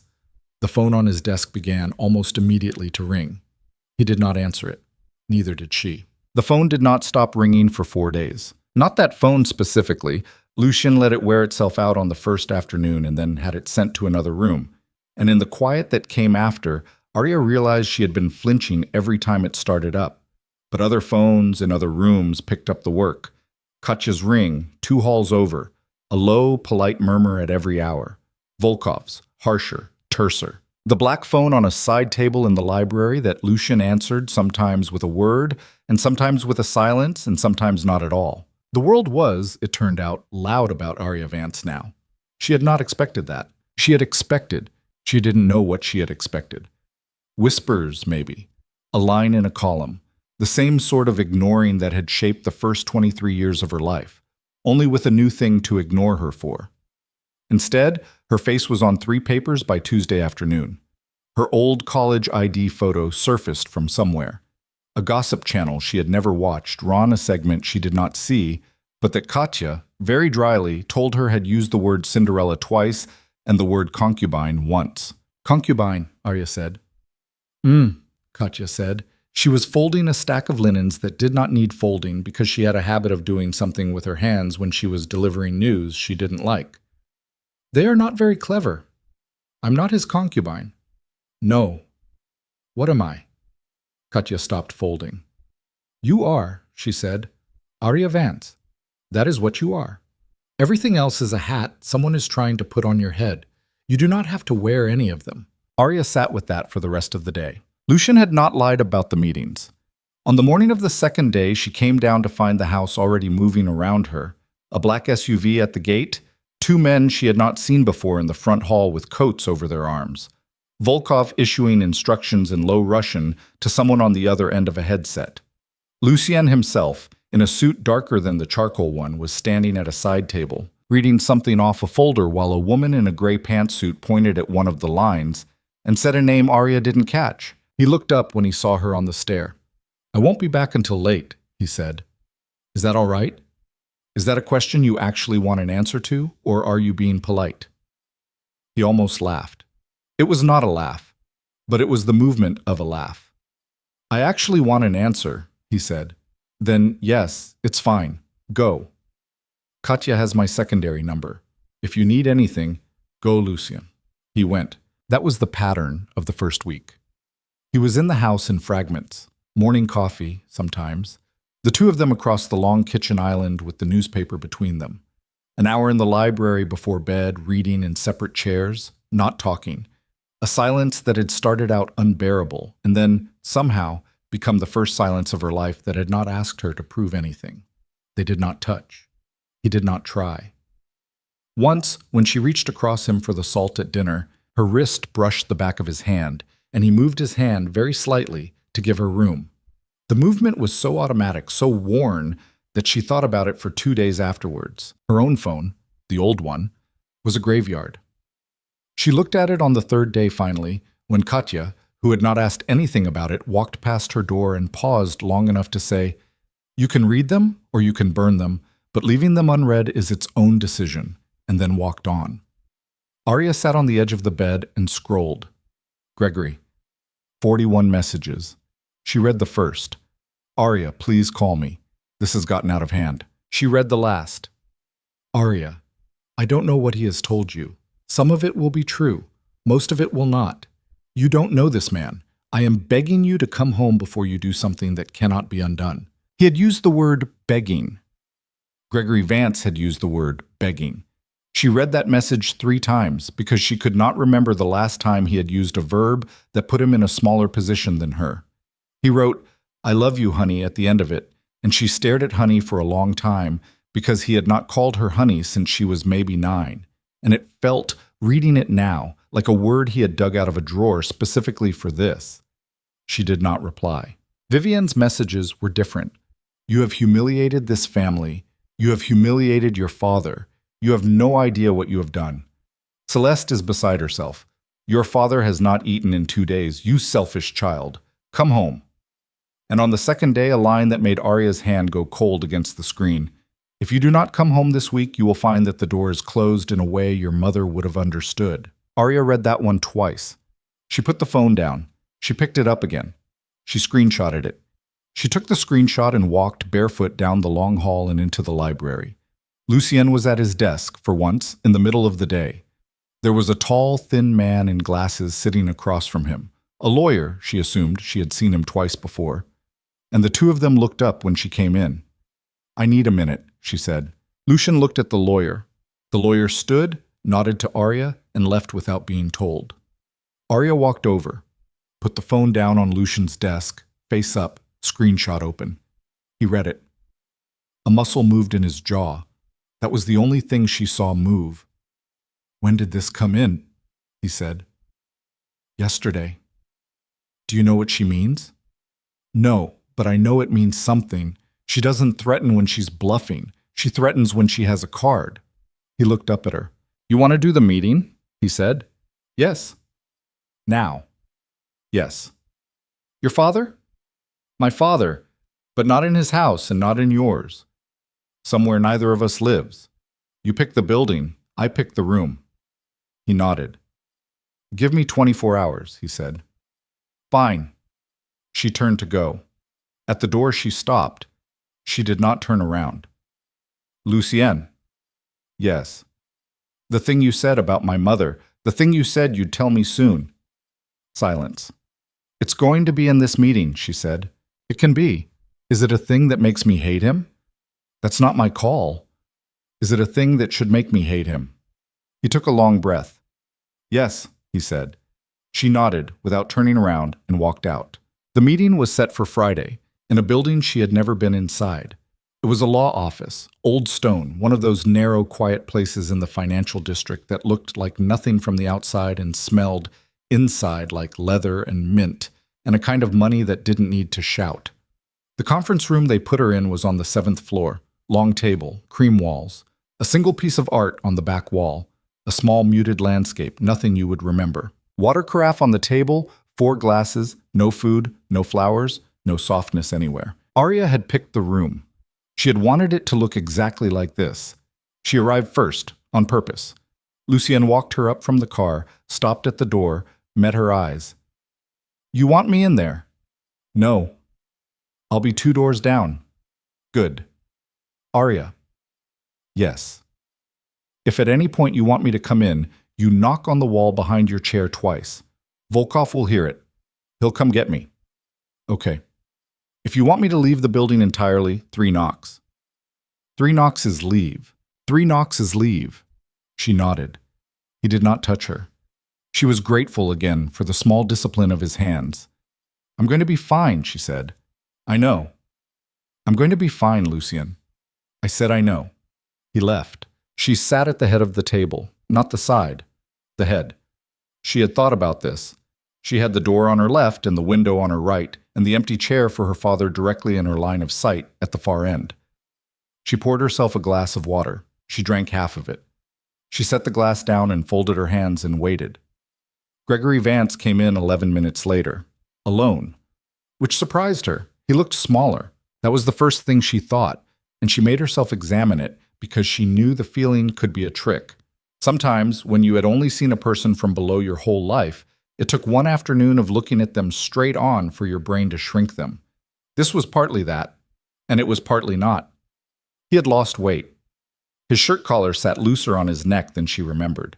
His hair, which she had always thought of as iron gray, was pure gray now, and the roots of it looked thinner against his scalp. He had cut himself shaving. There was a small dark spot under his jaw, and he had covered it badly with something. Aria. Sit down, Dad. He hesitated at the door, then he walked to the far chair and sat. Thank you, he said, for agreeing to this. Don't thank me. I didn't do it for you. He nodded. He put his hands flat on the table in front of him. It was a gesture she had seen him make in 100 meetings. He was a table flattener, a man who used his hands as weights against the wood when he wanted the room to settle. In this room it looked different. It looked like he was holding the table still so it wouldn't move. I don't know where to start, he said. Start with Anton Reyes. His head jerked up. Who told Dad? Aria, start with Anton Reyes. He closed his eyes for a second. When he opened them, something in him had already decided to be honest. She saw the switch flip. She knew him well enough still to see it. I was going to introduce you to him, he said.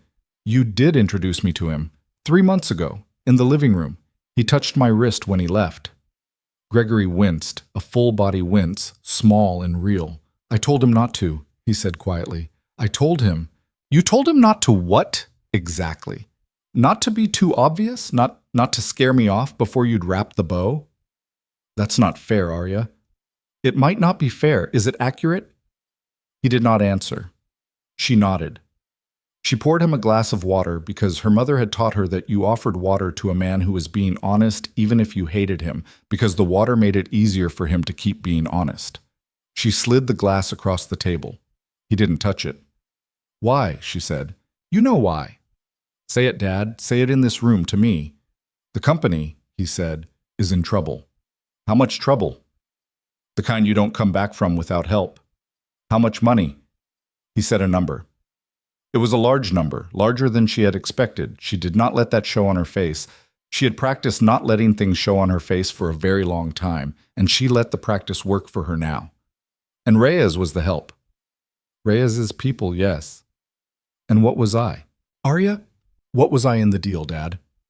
He put his face in his hands, briefly. Not for long. When he took them away, his eyes were wet, and she noted that and did not let herself feel it yet. You were a piece of it, he said. A piece. The social piece. The families would... I was the marriage. Yes. You were going to promise me to a man I had met once for 20 minutes, so he would forgive what you owe his organization. I was going to ask you. When? After the engagement party. You were going to ask me after the engagement party. I was going to tell you, he said, that we had an opportunity and that Anton was interested in you, and that if you were willing, it would help the family very much, and that if you were not willing, we would find another... You would have found another way. Yes. Dad. Yes. You are a bad liar now, and you used to be a very good one. What changed? He looked at her. You did, he said. She waited. She did not fill the silence. She had learned that from him. The night at the Hartley, he said. When he kissed you in front of all those people, when you walked out of that room holding his hand, I came home, and I sat in my study, and I realized I could not remember the last time I had actually looked at you. I don't mean looked at you, I mean looked. I don't know what color your eyes are, Aria. I had to ask Vivian. I had to ask my wife what color my daughter's eyes are, and she didn't know either, and I sat in that chair, and I was ashamed in a way I have not been ashamed in 20 years. She let him finish. Gray? She said. What? My eyes. They're gray, like Mom's. He closed his eyes again. I know, he said after a moment. I do know. I did know. I wanted to see if you would tell me. Don't play games with me, Dad. Not today. I don't have the patience. I'm not playing. He rubbed his face. I am trying, very badly, to speak to you like an adult and not like a thing I damaged. She held that one for a long moment. Then tell me about Mom, she said. He went still. What about her? Don't do that. Don't make me pull it out of you. Tell me what you did to her. His hand moved a fraction of an inch on the table. Aria saw it. Who told you? He said. Not who. What? Aria? What, Dad? He did not speak for a long time. He was not stalling exactly. It was more like she could see him walking, in his own head, down a hallway he had kept locked for a lot of years, looking for the right door. Your mother, he said at last, was not supposed to keep you. Aria went very cold. Meaning what? Meaning, he said, and his voice had gone thin, that when she told me she was pregnant, I was married to Vivian. I had been married to Vivian for 5 years. Celeste was 7. I had a life. Eleanor was... Your mother was something I was not supposed to have. And I had her anyway, and then she came to me and she said, I'm pregnant, and I... What did you do, Dad? I asked her not to keep you. Aria's hand closed around the water glass. She did not lift it. And she said no. She said no. And then what? And then I had people, he said, and his voice broke for the first time, offer her money, to leave, to go somewhere else, to raise you without me in the picture. It was a lot of money, Aria.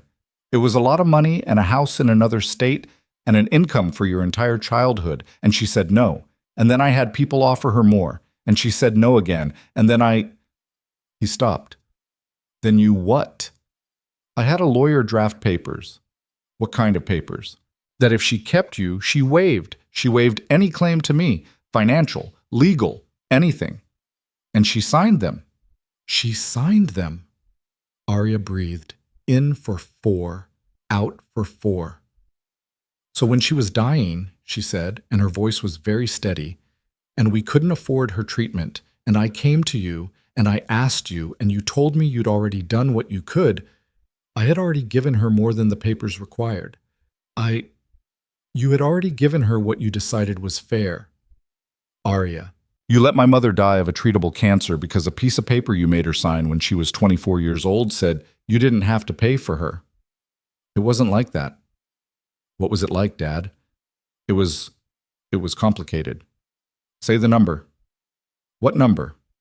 The number it would have cost you to keep her alive another 2 years. You know it. You're the kind of man who knows exactly what number it would have been. Say it. He said it. It was against the number he had given her earlier for his own debt. A very small number. A number she could see very clearly, him having paid without noticing. She set the glass down. Her hand, when she set it down, was perfectly steady. She noticed that and filed it away. Thank you, she said. Aria, thank you for telling me, Dad. I mean it. I didn't think you would. I loved your mother. Okay, I loved her. I heard you the first time. Aria, please, Dad. Yes, there's one more thing. He looked at her, exhausted, hollowed, a man at the bottom of a thing he had been falling into for a long time. What? Vivian sent me a message 2 days ago. She said if I didn't come home, I would find the door closed in a way my mother would have understood. What did she mean? His face changed. That was when Aria knew, finally, that there was a thing in this story that her father had not yet said, a thing that was not just his. Because she had watched him, for the last 20 minutes, walk into every dark corner of himself with her, and this one, when she named it, was a corner he had not been expecting to have to walk into. He started. Don't! Aria, don't lie to me right now. You said you were trying to speak to me like an adult. Do it! He put his hands on the table again. They were shaking. Vivian, he said, told your mother something before your mother died. I don't know what it was exactly. Your mother came to me afterwards and she was very upset. She asked me if it was true. I said no. I wasn't sure what she was asking. I thought it was about money. I thought Vivian had told her about the papers. I said no. And your mother looked at me the way you are looking at me right now, and she said, Greg, tell me you didn't know about the other baby. Aria's breath stopped. The other baby, she said. I didn't know what she meant, Gregory said. I swear to you, Aria, on whatever you want me to swear on. I did not know what she meant. I asked her, and she would not say. She left. She died 3 weeks later. I asked Vivian. Vivian told me your mother was delirious on the medication, and I wanted to believe her. I let myself believe her. And I have spent 4 years not asking the question again, because I am a coward. Aria stared at him. There was another baby, she said. I don't know. Before me, after me, whose? I don't know, Aria. I have told you everything I know. She looked at him for a long moment. She did not think he was lying. That was somehow worse. She stood up. Gregory stood too fast, and his chair made a small scraping noise. Aria, sit down, Dad. Please, sit. He sat. I'm going to ask you to do one thing for me, she said. You're going to go home. You're going to tell Vivian that I know about the papers, and you are going to tell her that I know she said something to Mom. You are not going to ask her what it was. You are going to let her think about it for 1 week. That is all. And then? And then I'm going to ask her myself. Aria, she will not tell you. Not if she didn't tell me. She will. How can you? Because, Aria said, I will not be the girl she sent the message to. The next time she sees me, she is going to understand that. Gregory stared at her. You're not coming home, he said. No. You're staying with him. I'm staying with myself, Dad. He just happens to own the house I'm standing in. Aria, this man, don't. You don't know what he is. I know what you are. He flinched. That's not fair. You keep saying that word. She walked to the door, stopped, did not turn around. Mom's medical records, she said. You still have them? Yes. Send them to this building, to the firm downstairs, by the end of the day. All of them. Every scan, every note, every hospital bill you paid, and every one you didn't. I want to read them myself. Why? Because I want to know what it would have cost to save her, Dad. Not the version you've told yourself, the version the doctors wrote down. I want to know the real number. He did not answer. By the end of the day, she said. She opened the door. She walked out. She did not let the door slam because slamming it would have been something he could have told a story about later. She slammed the door. And she did not want him to have the story. She closed it soft. She walked down the corridor on legs that were, to her great surprise, not shaking. She turned the corner, and there was Lucien, standing with his back against the wall, hands in his pockets, reading the same muted landscape on the far end of the hall that was a twin of the one she had sat under. He straightened when he saw her. He did not ask her anything. Is there somewhere in this building, she said very carefully, where I can break something that doesn't matter?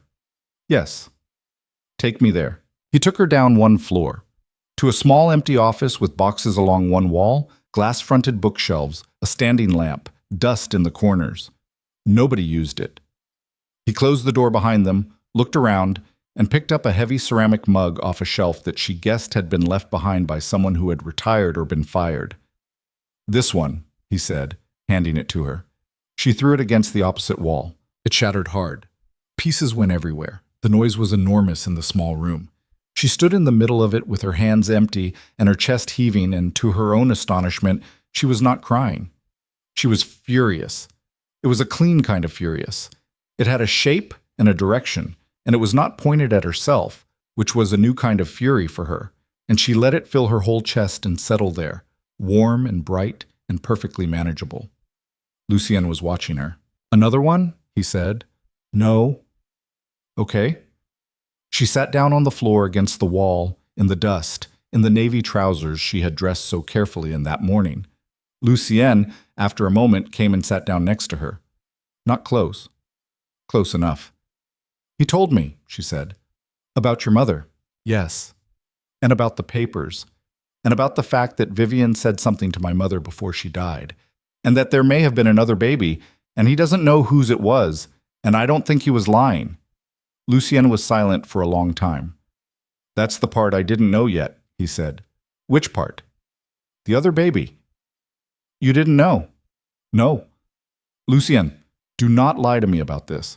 I am not lying to you, Aria. I knew your mother had tried to tell your father something in her last weeks.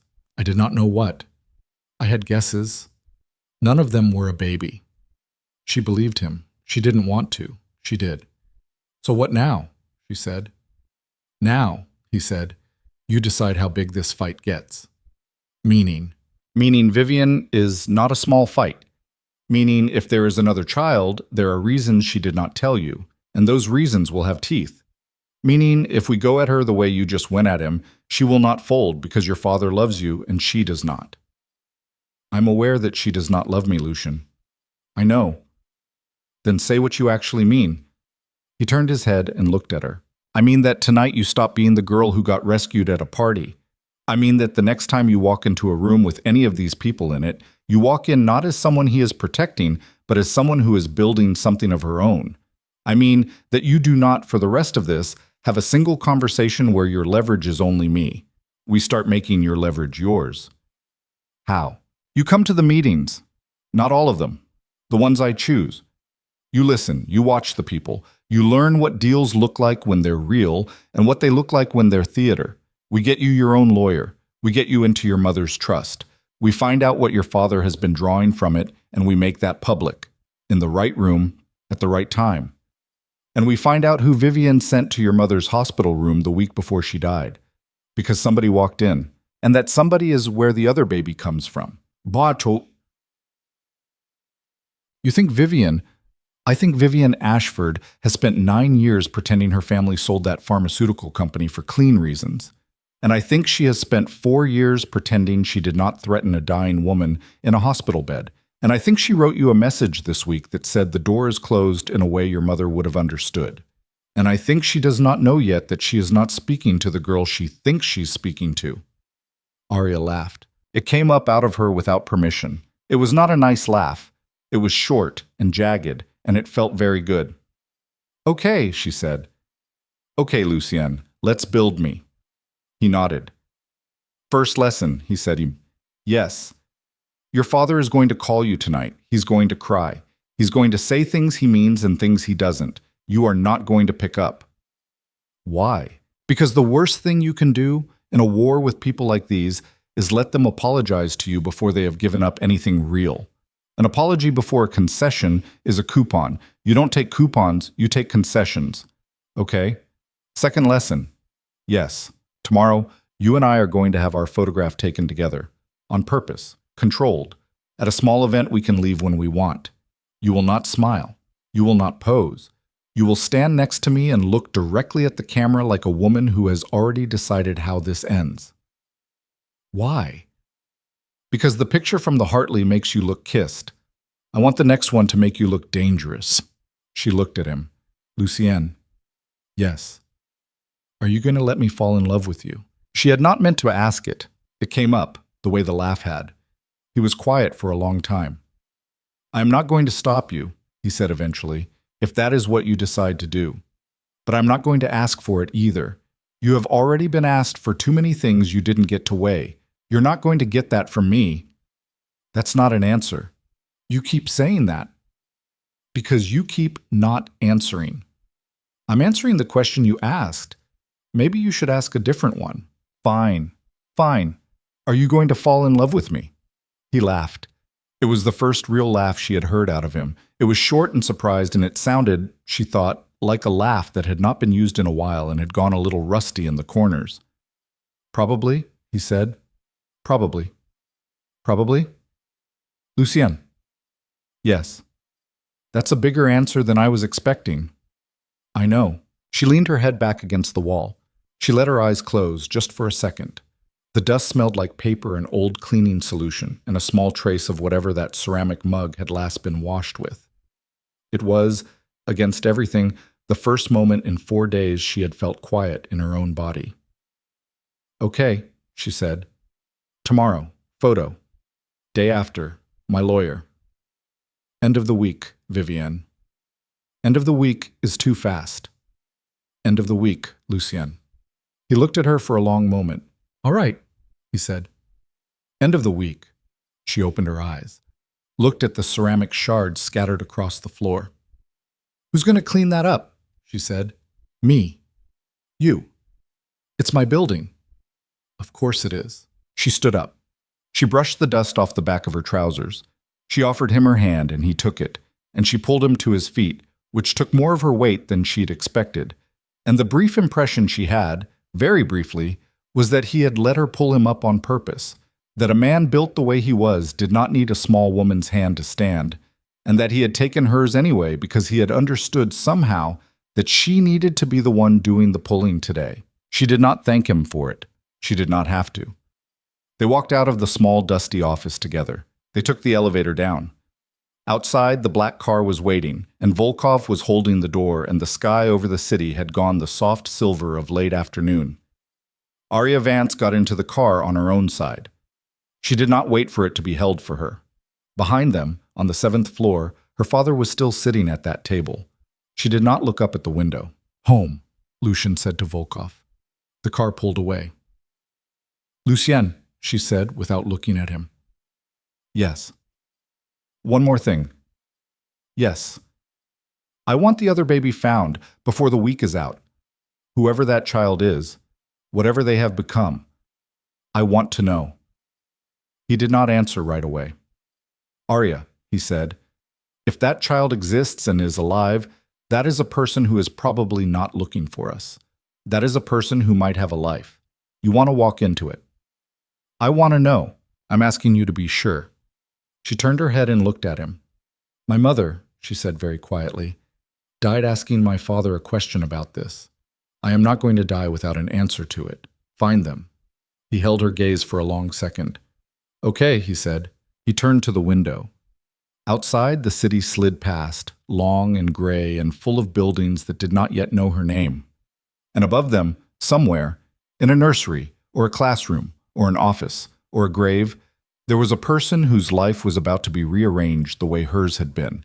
And Aria Vance sat in the back seat of a black car on a silver afternoon and let herself feel, for the first time, not only what had been done to her, but what she was capable of doing back. The photograph went out on Wednesday morning. Aria had not slept well the night before. She had sat up in the library with Lucien until almost 2, reading the legal summary of her mother's trust. 41 pages, dense as concrete, broken up with little parenthetical clauses that turned out, on a second read, to be the most important parts of the whole document. Her father had been withdrawing against it for 9 years. Not all at once. Small, regular amounts, quarterly, the kind of draws that did not show up on a single statement but added up over a decade to roughly a third of what Eleanor Cassidy had believed she was leaving her daughter. "He used the word custodian in these filings," Lucien had said, pointing to a line. "Custodian is not the word he was legally. Custodian is the word you use when you're pretending you're a custodian." He wasn't. He was a trustee with a fiduciary obligation. He has been, for a lot of years, treating it like an allowance account. For what? For your upbringing. He'll argue that in court. He'll say private school, he'll say clothes, he'll say the tutor he hired you for one summer when you were 15. "My stepmother hired the tutor." "Your stepmother," Lucien said, "will not say so." Aria had stared at the page. "Can I take this from him?" she said. "Yes." Quietly. Not quietly. Cleanly, yes. Quietly, no. He's going to fight it because the moment you do it, his accountants are going to understand that there is someone looking at his books who is no longer on his side. Good. Lucien had looked at her for a long second. "Aria," he said. "Yes." "You have gone from, 'I don't want to make this ugly,' to good in about 72 hours. I had a conversation with my father, Lucien. I know. I'm allowed." "You're allowed." She had laughed, tired, ugly, real, and then they had worked for another hour, and she had gone up to her suite and slept in fits, and when she woke up on Wednesday morning, the photograph was already being staged in the front drive. It was a simple thing. No event, no red carpet, just a single photographer, a man named Hollis, who had worked with Lucien before, and who did not ask any questions he did not need the answer to, standing on the gravel with a camera that did not look expensive, but was, apparently, one of the most expensive small cameras in the city. Lucien had picked the dress for her himself. He had asked first, carefully, and she had said yes, she wanted to know how he saw her, and it was not what she'd expected. It was dark green, long-sleeved, high-necked, simple, nothing on it, no jewelry, hair down, no makeup to speak of, except for her mouth, which Katja had painted a very deep red that Aria did not recognize as her own in the mirror, and which, after a moment, she decided she did. She stood next to Lucien on the steps. "Don't smile," he said quietly as Hollis set the focus. "You said that already." "I know." "Should I look at you or at him?" "At him?" "At the lens, not through it, at it, like you're deciding what it's worth." She did. Hollis took 4 pictures. He showed Lucien the second one. Lucien looked. He tipped the screen so she could see. In the photograph, she did not look kissed. She did not look afraid. She looked like a woman standing in front of a house she had not yet decided to keep. "That one," Lucien said. "That one," Aria agreed. It went out at 9 a.m. with a single line of caption. "Aria Vance, photographed at home, Wednesday morning." No other words. No explanation. No statement. By noon, it was on the front page of 4 papers. By 3 in the afternoon, Vivian Ashford had sent Aria her 18th message of the week. "I need to see you. Aria read it in the garden, sitting on a low stone bench with a cup of tea going cold in her hand. She read it twice. She put the phone down next to her on the stone. She picked up the tea, drank it anyway, and did not reply. Not yet. She was learning in those days the specific weight of not replying. It was a weight she had never been allowed to carry. Her whole life she had replied, to teachers, to Gregory, to Vivienne, to Celeste, to men at galas who touched her wrist when she was 12, because to not reply was to be rude, and rudeness was a thing she had been trained out of early. Now she was learning that there was a difference between rudeness and power, and that silence, wielded correctly, was not the absence of an answer. It was an answer that cost the other person more than a real one would have. She was also, in those days, learning other things. Lucien had not been joking about the meetings. On Thursday, he took her into a conference room downtown, 7th floor. Not the same building as her father's meeting, but close. 8 people at a long table, men in their 50s, one woman in her 40s, a younger man at the end taking notes. They were there to talk about a port. Aria did not know anything about ports. She had asked Lucien about it that morning, and he had said, "You're not there to speak, you're there to watch. I'm going to tell them who you are at the beginning, and then I want you to sit to my right and read every face in the room for the entire 2 hours, and afterwards we'll compare notes." What am I reading for? Who's bluffing? Who's actually angry? Who's performing anger because they think it'll move the price? Who came in knowing how this ends and is waiting for the rest of us to catch up? Lucien, you've been doing it since you were a child. You were doing it at the Hartley. You were doing it in your mother's hospital room. You do it every time you walk into a room with Vivienne in it. I'm just asking you to do it somewhere it counts. She did it. She sat at his right. He introduced her, at the start, with a single line. "Miss Vance is observing today. Proceed as you would." Nobody looked at her directly after that, but she saw 2 of the men, the older one in the navy suit and a thinner one with a bad shave, glance at her 3 times in the first 20 minutes. The woman in her 40s did not look at her at all, which was its own kind of looking. Aria watched their hands and their water glasses, and the way they said yes when they meant something else. She watched the thin man with the bad shave take a phone call he pretended was an emergency, and she watched him come back and say he had to leave, and she watched him leave, and 20 minutes later the deal moved significantly in Lucien's favor. Afterwards, in the car, Lucien said, "Tell me." She said, "The thin man wasn't called away. He wanted an excuse to leave before the number came up. He didn't want to say no in front of everyone. He wanted the room to say yes without him." Why? Because he owes the older man, navy suit, something personal, not money, something about a wife or a daughter, I couldn't tell. He couldn't vote against him to his face. Lucien was quiet for a long time. "That's exactly what happened," he said. "Is it?" "Yes." "How did you know?" "Because Navy Suit told me 2 months ago that he had something over the thin man and that he was going to use it in this meeting. I didn't know when. I knew today was possible." Aria turned in her seat. "You sent me into that room knowing the answer." "I sent you into that room," Lucien said, "to see if you could get to an answer I already had." "Which you did. In about 40 minutes. On a deal you didn't understand, in a room full of people who didn't want to be read." "Was that a test?" "Yes." "Did I pass?"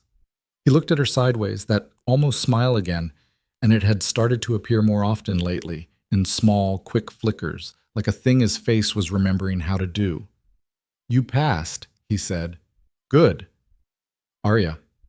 "Yes." "I'm going to stop doing tests like that soon."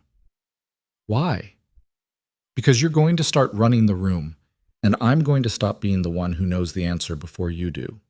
She looked at him. She did not know what to say to that. So she said nothing, and he let her say nothing, and they drove back to the house in a silence that had, in the past week, stopped being uncomfortable. Friday was Vivienne. Aria had been thinking about it for 3 days and had changed her mind about the location twice. Not her father's house. Not a restaurant. Vivienne was good in restaurants. She had spent a lifetime being good in restaurants.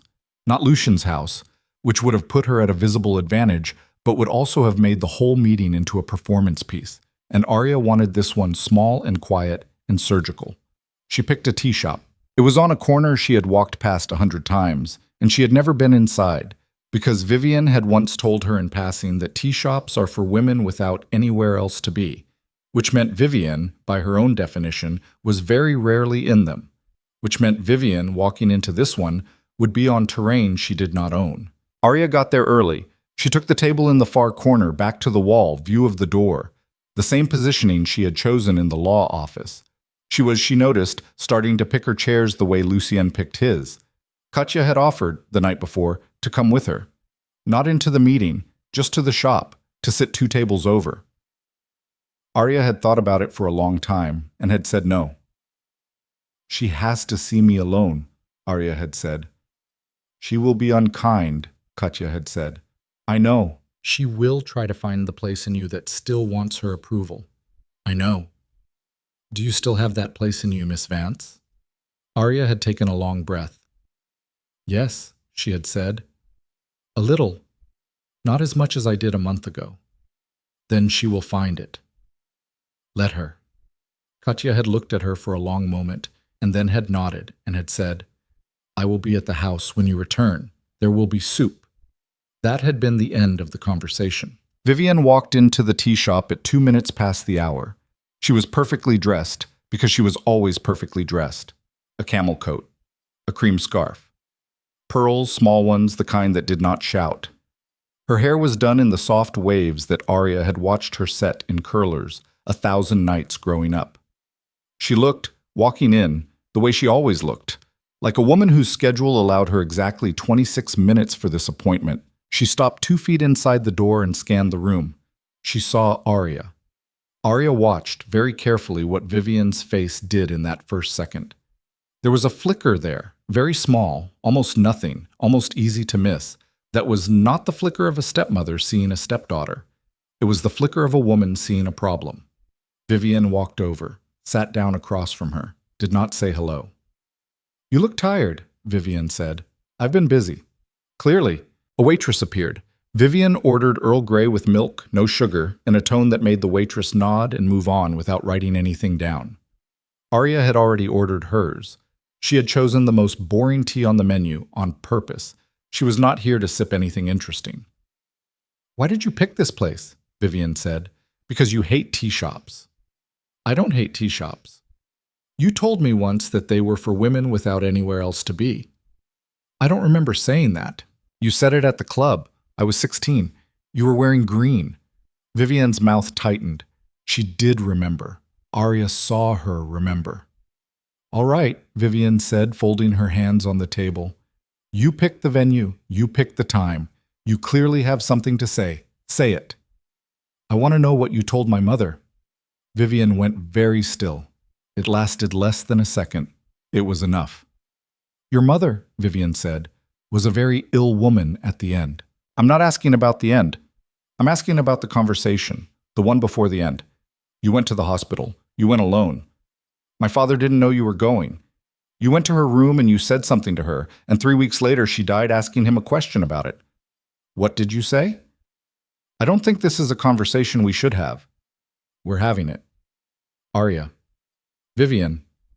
You don't know what you're asking about. Then tell me. Vivian looked at her, really looked. And Aria saw, for the first time in her life, something go behind Vivian's eyes that was neither contempt nor performance. It was calculation, raw, quick, adult calculation.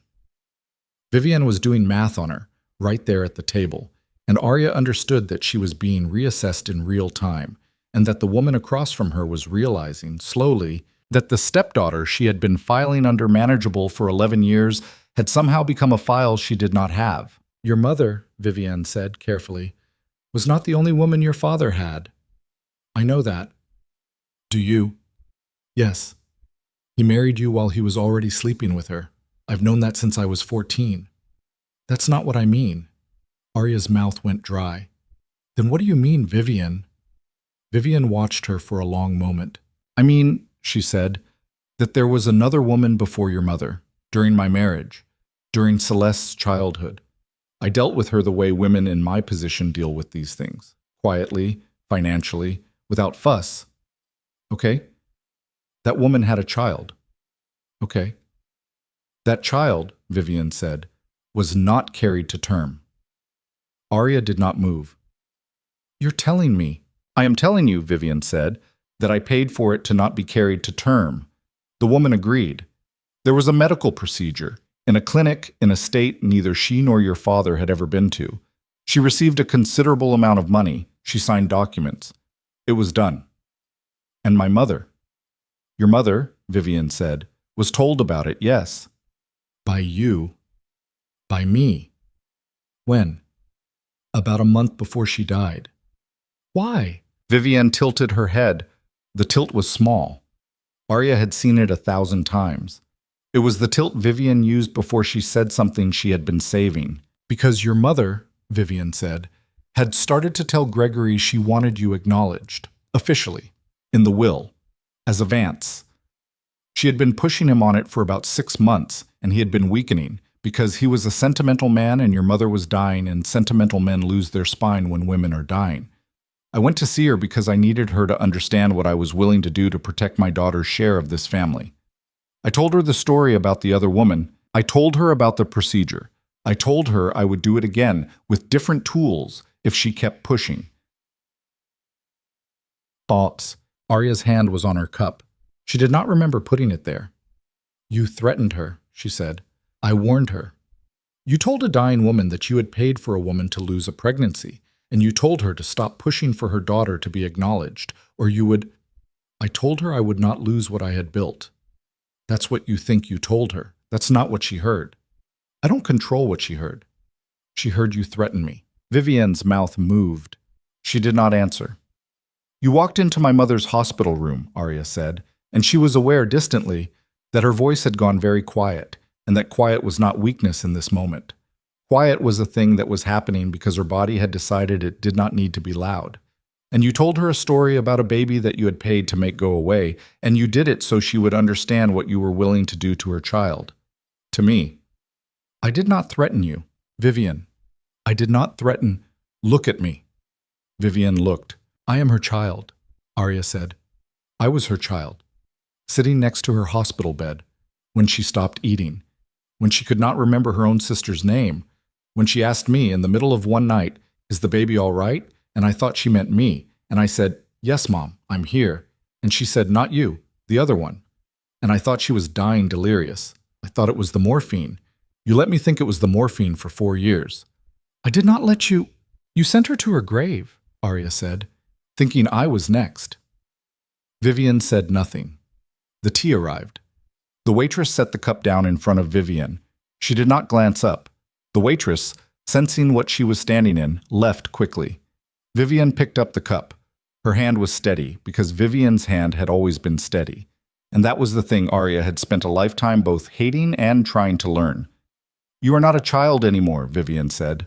"No, so I will tell you the truth the way adults tell each other the truth. I did what I did because I had a daughter to protect, and a husband who did not have the stomach to make these decisions himself, and a family that would have collapsed if I had waited for him to do what needed to be done. Your mother made her choice. She chose to keep you. I respected that, more than you will ever know. I did not ask for the procedure with her. I asked for silence. She did not give it. So I went to see her, and I told her a story that she would understand, and I asked her to give it to me, and she did. She stopped pushing. Your father did not put you in the will. She died. That is what happened. You can hate me for it. You are entitled. But do not pretend you do not understand it, Aria. You are not stupid. You have had a week of being in that man's house, and you have already started to understand what protecting a thing looks like. You just wear a prettier coat when you do it. Aria stared at her. You think we're the same, she said. I think we will be, eventually. We are not. We are going to be. No. Aria. No, Vivian. She was shaking. Not outside. Inside. Somewhere very deep. She stood up. I have one more thing to ask you, she said. Ask. The other woman. Before my mother. Do you still have her name? Vivian considered her for a long moment. Yes, she said. You're going to give it to me. Why would I? Because, Aria said, I'm going to find out one way or another, And I am going to find out with you or without you. And if I find out without you, I'm going to assume the worst things about what you did to her. And I am going to say those worst things publicly, and they are going to become the version of the story everyone knows. You can give me the name. I will not promise to be kind with it. I will promise to be accurate. Vivian almost smiled. It was not a smile. It was the memory of a smile. It was the expression of a woman who had, apparently, just watched a much younger woman learn something in front of her. Her name, Vivian said, was Inez Marin. Aria stored it. She did not write it down. She did not say it out loud. Is she alive? She said. I don't know. You don't know. I have not followed her life, Aria. I paid her to leave. She left. That was the deal. Thank you, Vivian. For what? For finally telling me a true thing. Aria walked out of the tea shop. She did not look back. She did not rush.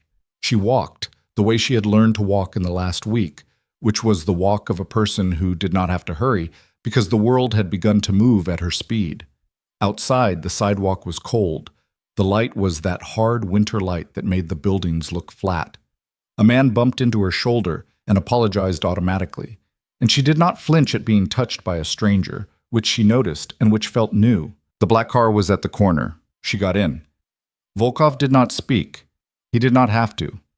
He knew somehow that silence was the thing she needed right now, and he drove her out of the financial district and along the river road and then north, the long way home, because Lucien had told him, at some point, not to take the short way back when she was in the car after difficult meetings. She realized that, somewhere along the river. She realized a lot of things along the river. She realized Lucien had, without telling her, been building her a whole scaffolding of small kindnesses that she had not been noticing. The long way home. The secondary phone. The key Katya had handed her the first night. The knot touching. The ceramic mug in the dusty office. The dark green dress on Wednesday morning, which he had picked because it was a dress that let her look powerful, without making her look costumed. The way he asked every morning whether she had slept, and waited for the answer before he said anything else. None of them were love, she knew that. Love was not scaffolding. Love was what you might build on top of a scaffolding, later if the scaffolding held. But the scaffolding was, she realized, the first thing anyone had ever built for her. She was crying a little by the time they reached the gate. Not hard, not ugly, just a steady run of water down her face that she did not bother to wipe. Volkov looked at her once in the mirror and said, very carefully, "Shall I drive around another time, Miss Vance?" "No," she said. "Thank you. Take me in." She walked into the house. Katya was in the front hall, because Katya was always in the front hall when she came home from something hard, and Katya did not ask. She held out her arms just slightly, a small offering, not an insistence, and Aria, after a long second, walked into them. Katya held her for a minute. Not longer. A minute was what Aria could handle. "Soup is on the stove," Katya said. "Is he here?" "In the library." "Does he know?" "He has been listening at doors his whole life, Miss Vance. He knows approximately. He does not know details." "Okay." She went to the library. He was at the window, not at the desk. Hands in his pockets, watching the drive she had just come up because he had, she realized, been waiting for the car. He turned when she came in. He did not ask. "Inez Marin," she said. "Spell it." She spelled it. He pulled out his phone, sent a message, put the phone away. "Tomorrow," he said, "Volkov and 2 others will have a location on her. Alive or not. Where, when, with whom. You will get that information first before I do, and you will decide what to do with it. Okay? Aria." "Yes." "How are you?" She looked at him. She opened her mouth to give the answer she had been giving people for years. "I'm fine." And then she stopped, because she was starting to understand that he was not a man to whom you gave that answer. Not because he would punish you for it, but because he would believe you, and she did not want to be believed when she said it. "I'm not fine," she said. "No." She told me she had paid for another woman's pregnancy to end, before my mother.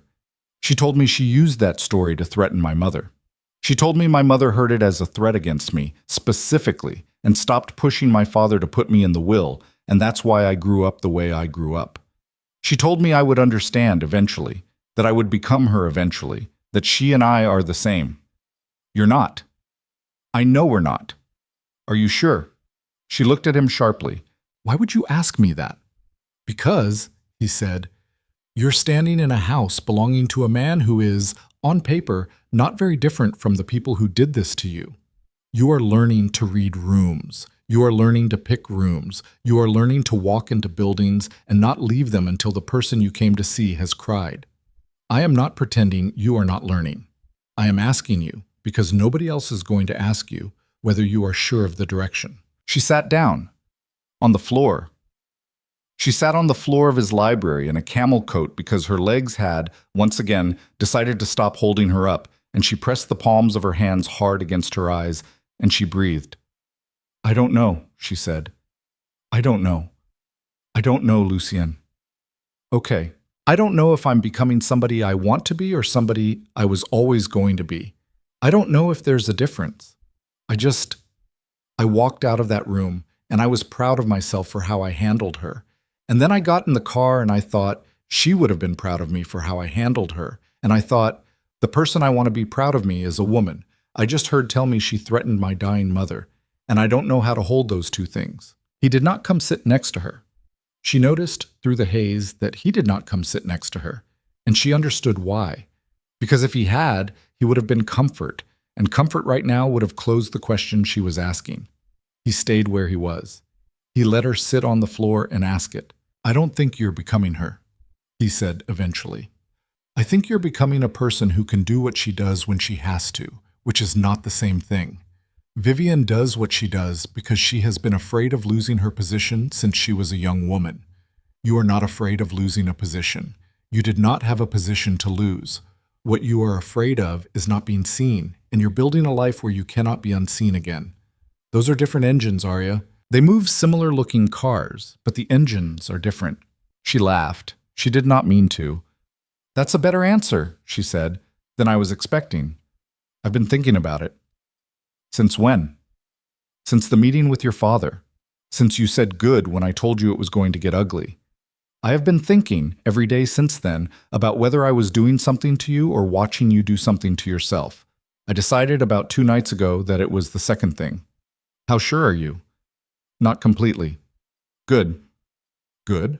If you told me you were completely sure, I would know you were lying, and I would have to get up and leave this house. Noted. She sat on the floor for another minute. Then she got up. Not gracefully. She used the arm of one of the chairs, and she stood up, and she wiped her face with the back of her wrist, and she walked to the window and stood next to him, not touching, looking out at the same drive she had come up. Lucien. Yes. I'm going to marry you. He did not move. For a very long second, he did not move at all. Then, very slowly, he turned his head and looked at her sideways, and she saw, under the usual still surface of his face, something she had not seen before. Something that was not surprise, not relief, but a kind of quiet, careful attention, as though he had been walking along a cliff edge for a long time, and had just felt the ground under his foot go firm. When? He said. Not now, not this month. But I'm going to. I want you to know because I want you to stop making decisions on the assumption that I might leave. You're going to make different decisions if you know I'm not. Aria. Yes. You don't have to say that to get different decisions out of me. I know.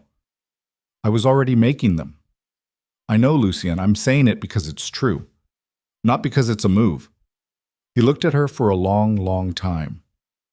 Okay, he said, very quietly. Okay. I am, he said, and his voice was a little rougher than it had been a minute ago. Going to need a moment. Take it. He took it. He took it standing there at the window, one hand braced lightly against the sill, the other in his pocket, and she did not look at him while he took it, because she understood that he had not had many moments like this in his life, and that a man like him did not like to be watched inside one. She looked out at the drive. She watched the last of the light come down through the trees. She watched Volkov in the distance, cross the drive with a phone to his ear, and she thought about the woman named Ines Marin, who was somewhere in the world right now, who did not know she had just been named, and whose life was about to be changed, gently or not, by two people standing at a window in a house she had never heard of. Then Lucien spoke. There's something you should know, he said. Yes? About me. Okay? Before the end of the month. I'll tell you. I want you to know it before you actually go through with what you just said, not after. What is it? It's bad. Is it worse than what I already think? It's not worse, it's specific. Then tell me when you tell me. Okay. She turned her head. She looked at him. She could see the edge of the tattoo on his forearm where his sleeve had been pushed up, and the dark line of his jaw, and the small gray in the temple of his hair she had not noticed before. And she thought clearly, without sentiment, you are a man who has done things, and you are a man who is letting me decide whether I want to know them. And this is the difference between you and Vivian, and this is why I am not her. Lucien. Yes. Find Inez Marine fast. I want to talk to her before Vivian does. You think Vivian will try? I think Vivian gave me that name because she is trying to get ahead of me giving it to someone else. I think she is going to call Inez tonight. I think we have a window of maybe 12 hours before that woman stops being reachable. He looked at her. That, he said, is a very good read. Yes. I'll send Volkov in the morning. Send him tonight. Aria, it's tonight, Lucien. He picked up the phone. He sent Volkov that night. The car left at 8:30. Aria stood on the steps and watched the red taillights disappear through the gate, and Katya came out and put a shawl around her shoulders without a word. And in the window on the second floor above the front door, Lucien watched them both from inside. Somewhere, in a city they did not yet know the name of, a woman named Inez Marin was about to get a knock on her door from a very large man in a dark coat who would be, by any measure, the gentlest visitor she had received in 11 years, and who would tell her, carefully, that a young woman whose name she had never heard wanted very much to talk to her, and was willing to come to her, and would not arrive with lawyers. Aria did not sleep that night. She sat up in the library with Lucien until almost 3, not working, not talking about anything in particular, just sharing the long, slow end of the day. And at one point she realized she had her hand on his forearm, over the tattoo, the script she still could not read, and that she did not remember putting it there, and that he had not moved his arm away. Neither of them mentioned it. Neither of them had to. Outside, the long black trees of the drive stood perfectly still, and the house breathed around them, and somewhere in another wing Katya was drinking a small glass of something neat and thinking about the woman who was about to walk into this family's oldest secret with her eyes open. And on the 7th floor of a tea shop building downtown, a woman in pearls was reading a message on her phone that she had not expected to receive, and her hand, for the first time in a long time, was not steady. Volkov called at 4 in the morning. Aria had finally fallen asleep on the couch in the library, one hand still loosely over Lucien's forearm, her head against the armrest at an angle that was going to hurt for 2 days. Lucien had not moved. He had, at some point, draped his jacket over her shoulders. When the phone buzzed against the side table, he picked it up before the second ring and walked quietly to the window so the sound would not wake her. Yes. Volkov spoke in Russian for about 40 seconds, low and clipped. Lucien answered once, then, put her on. A pause. Then a woman's voice, very tired, very careful, across the line. Lucien listened for a long time without speaking. He said, eventually, "Thank you, Miss Marin. I understand. We'll wait to hear from you." He ended the call. Aria was sitting up. "She's alive," he said. "Where?" "2 states over, small town. She has been a nurse for 9 years, under the same name. She has 2 children, 7 and 9, not your father's, with a man named Reyes." Aria's chest did something complicated. Reyes. Not that Reyes, different family entirely. It's a common name. I checked. Are you sure? Volkov pulled the marriage and the birth certificates while he was sitting on her kitchen floor. Different city. Different last 4 years entirely. I am sure, Aria. Okay. She wants a day to decide whether to meet you. Okay. She wants you to know before she decides that she is not angry. She said that twice. She asked Volkov to make sure I told you. Aria closed her eyes. Okay, she said again. It was the only word her mouth seemed to have left. Lucien sat down on the edge of the couch. Not close. He let the couch do the work of being close. Aria leaned her head against his shoulder, carefully, and he let her, and they sat like that for a long time without saying anything. and outside the window the sky began the slow change from black to the soft blue-gray that came before sunrise.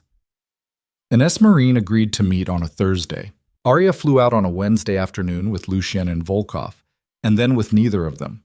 That had been her condition. Lucien had pushed back once, not about safety, about logistics, and then, when she had said no, "Lucien, I am doing this part alone," he had stopped pushing and simply made sure that the hotel was 3 blocks from Ines's house, that Volkov would be in a car 2 streets over but not visible, and that her phone had a button she could press that would bring both of them to the door in under 4 minutes. The meeting was in Ines's kitchen, not her living room. That was Ines's choice. Kitchens, Ines had said, were easier to sit in when you did not know someone. Ines was a small woman, smaller than Aria had expected. Dark hair going silver at the temples, a face that had been beautiful and was now something harder to name, something that had weathered into itself. She was in scrubs because she had come off a shift an hour before and had not yet changed. Her hands were rough from hand sanitizer. There were children's drawings on the refrigerator, held up by alphabet magnets. The house smelled faintly of garlic and laundry detergent. She poured them both coffee. She put the milk carton on the table between them so Aria could reach it herself. "I didn't know she sent me that money because of your mother," Ines said, after a while. "I knew there was a wife. I knew she was the one making the offer. I did not know there was another woman in the story, and I did not know there was a child. Not you. Not yet." "When did you find out about me?" "About a year after. A newspaper photograph, a social column. Gregory Vance with a little girl at some charity thing. The caption said daughter. I looked at the girl and I did math, and I understood, and I sat on my kitchen floor for a long time. I'm sorry." Don't do that. It is not your apology to make." Aria set her cup down. "Vivian told me," she said, "that you agreed to the procedure." "I did." "She said you signed papers." "I signed papers." "Did she threaten you?" Ines looked at her for a long moment. "She did not raise her voice," Ines said. "She did not do anything a lawyer could point at. She came to the small apartment I had at the time, and she sat in my only chair, and she explained to me, very kindly, that if I did not take the money and do what she was asking, she would do 3 things. She would make sure the hospital I worked at did not renew my visa sponsorship. She would make sure my brother, who had a small immigration case pending, lost it. And she would make sure that the child, if I kept it, would grow up with the same last name I had, which she said with a small smile, because she and I both understood that my last name was not going to help a child the way a different last name might. She said all of this while drinking the coffee I had made her, and she left a check on the table when she was done. It was a very large check. "Ines." "Yes." "I'm going to do something to her." "I know. I saw the picture of you in the paper last week, the green dress. I showed it to my husband. He asked who you were. I said, I think she's the girl who's going to do something to the woman who sat in my kitchen 11 years ago. He said, good. He does not know the details. He does not need to. Would you testify?" "To what?" "To anything. A deposition, a statement, a recording. I don't know yet what shape it will take. I'm asking if you would be willing, if it came to it." Ines took a long breath. "I have 2 children," she said. "I know. They do not know about the first one." "I know." "I cannot be on the front of a newspaper, Aria. I am a nurse in a small town, and my life is quiet. And if that life becomes loud, my children will pay for it, and I will not do that to them." "I understand." "But," Aria looked up. "But," Ines said, "if you can find a way to use what I know without my name on it, I will give you everything. I still have the check. I still have the card she gave me. I have the name of the clinic and the doctor, and I have the date, and I have a letter she sent me 6 months later telling me she expected to never hear from me again. I kept it all. I have kept it in a box under my bed for 11 years because I did not know what I was keeping it for, and now I do." Aria's eyes were wet. She did not wipe them. "Thank you," she said. "Don't thank me yet. Use it well." "I will." "Use it," Ines said, "in a way that does not make you into her." Aria looked up sharply. "What?" "You heard me." "Yes, I heard you. I'm telling you because nobody else is going to, and because your mother—" Ines stopped, took a breath. "Because I read about your mother, And I think she would tell you if she were here. Women like Vivian Ashford did not get made by accident. Somebody, a long time ago, did something to her, and she decided she was never going to be the one it got done to again. That is how they are made, every single one of them. Do not become one of them, Aria. Be the woman who stops the thing, not the woman who wins the thing. There's a difference. It is a small difference. It will matter every day of your life. Aria did not answer for a long time. I'll try, she said eventually. Trying is the whole of it. They talked for another hour. About small things. About Inez's children. About her husband, who was a mechanic, who did not know about any of this and did not need to.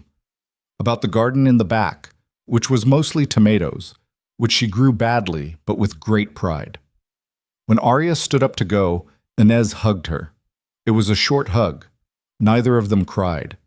There was nothing pretty about it, and it was the most honest physical contact Aria had had with another woman since her mother had died. At the door, Inez held her at arm's length.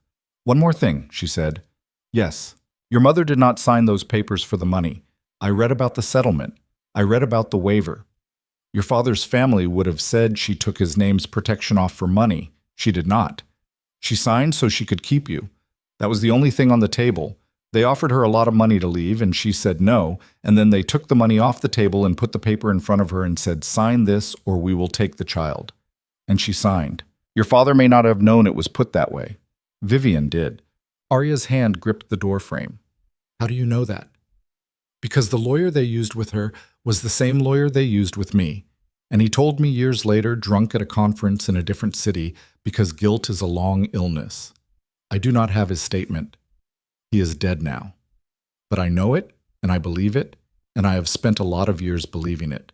Your mother did not sell you, Aria. She bought you, with everything she had. Aria cried on the steps. Inez led her, held her briefly again, pushed her, gently, toward the street. Go, Inez said. Go be her daughter. Aria went. The flight back was quiet. Lucien did not ask. Volkov did not ask. Aria stared at the window and watched the country turn dark below them, and thought, at one point, about what Inez had said. The part about the woman who stops the thing versus the woman who wins the thing, and she turned it over in her hand for the whole flight. She decided, somewhere over a state she had never been to, that she wanted to try to be both. She did not know, yet, if that was possible. They landed at night. Katya had soup. Aria ate 2 bowls. She slept for 10 hours, and when she woke up, she knew what she was going to do. She did not take it to court. That was the first thing she decided, and the thing that surprised Lucien the most, and the thing that in the weeks after made a few of his lawyers quietly furious. She did not take her father to court over the trust. She did not take Vivian to court over Inez. She did not take Reyes to court over any of it. She went to the board instead. Vance Holdings had a board of directors. 9 people. 4 of them were Gregory's close allies. 5 of them were not. Aria had spent 2 full weeks with Lucien's lawyer, a woman named Helen Park, going through every board member's history, every filing, every public vote, every quiet grudge. By the time Aria walked into the boardroom on a Tuesday morning, she had the 5. She wore the dark green dress again. She brought Helen Park. She brought the trust documents. She brought a summary, in very plain language, of the 9 years of withdrawals her father had made from her mother's trust.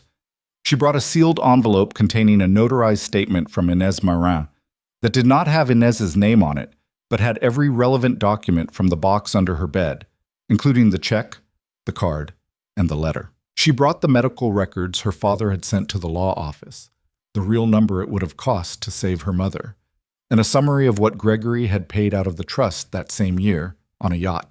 She spoke for 23 minutes. She did not raise her voice. She did not cry. She ended by laying a single piece of paper in the middle of the long boardroom table. This, she said, is my proposal. I am not asking the board to remove my father as chairman. I am not asking you to claw back what he has taken. I am asking for 3 things.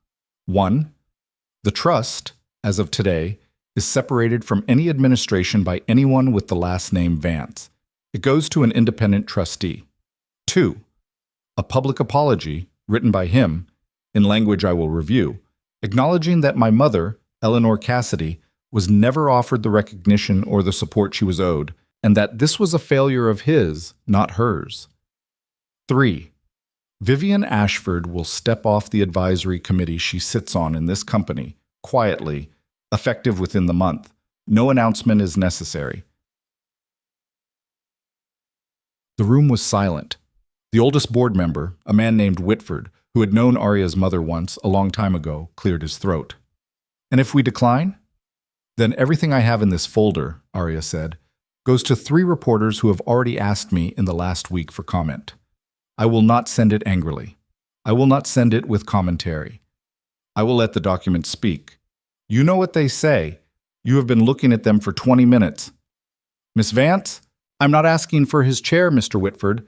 I'm asking for my mother's name and for my stepmother's quiet exit and for the money that belongs to me to be in hands that are not his. That is all. If the board agrees, none of this leaves this room. That is also part of the proposal." Whitford looked at the other members. The 5 she had chosen looked back at him.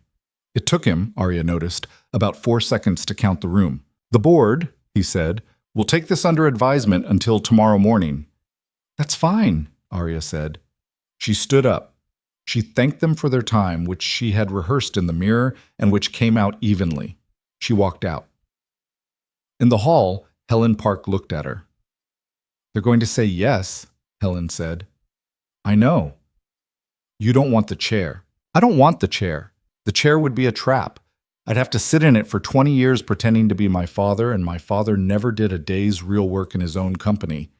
I'd rather build something of my own." "Smart. I had good teachers in the last month." They went outside. The car was waiting. Aria got in, and she sat very still all the way home, because she had been bracing her body for 6 hours, and her body was now beginning, very slowly, to release. The board said yes. It took them 10 hours, not 1. Whitford called her at 6 the next morning. He was apologetic, carefully, about certain procedural details. Aria accepted the details without a word. The trust was transferred within the week. Gregory wrote the apology. He revised it twice under her pen, and the final version said her mother's name 4 times in 4 sentences, and was, for a man like Gregory Vance, as close to a real apology as he was capable of producing. Vivian stepped off the committee. There was no announcement. She did it on a Tuesday morning, by email, citing personal reasons. 3 days after Vivian's resignation, she sent Aria a message. Was this necessary? Aria read it. She thought about it for an hour. She wrote very carefully, "Yes, I am sorry that it was. I am not sorry that I did it." She pressed send. Vivian did not reply. They did not speak again for a long time. The thing with Anton Reyes turned out to be easier than any of them had expected, because Anton Reyes, as Lucien had said on the first night, liked his knees. The statement about Aria had done its work. The photograph had done more. The trust transfer, which was private but not invisible to the right eyes, did the rest.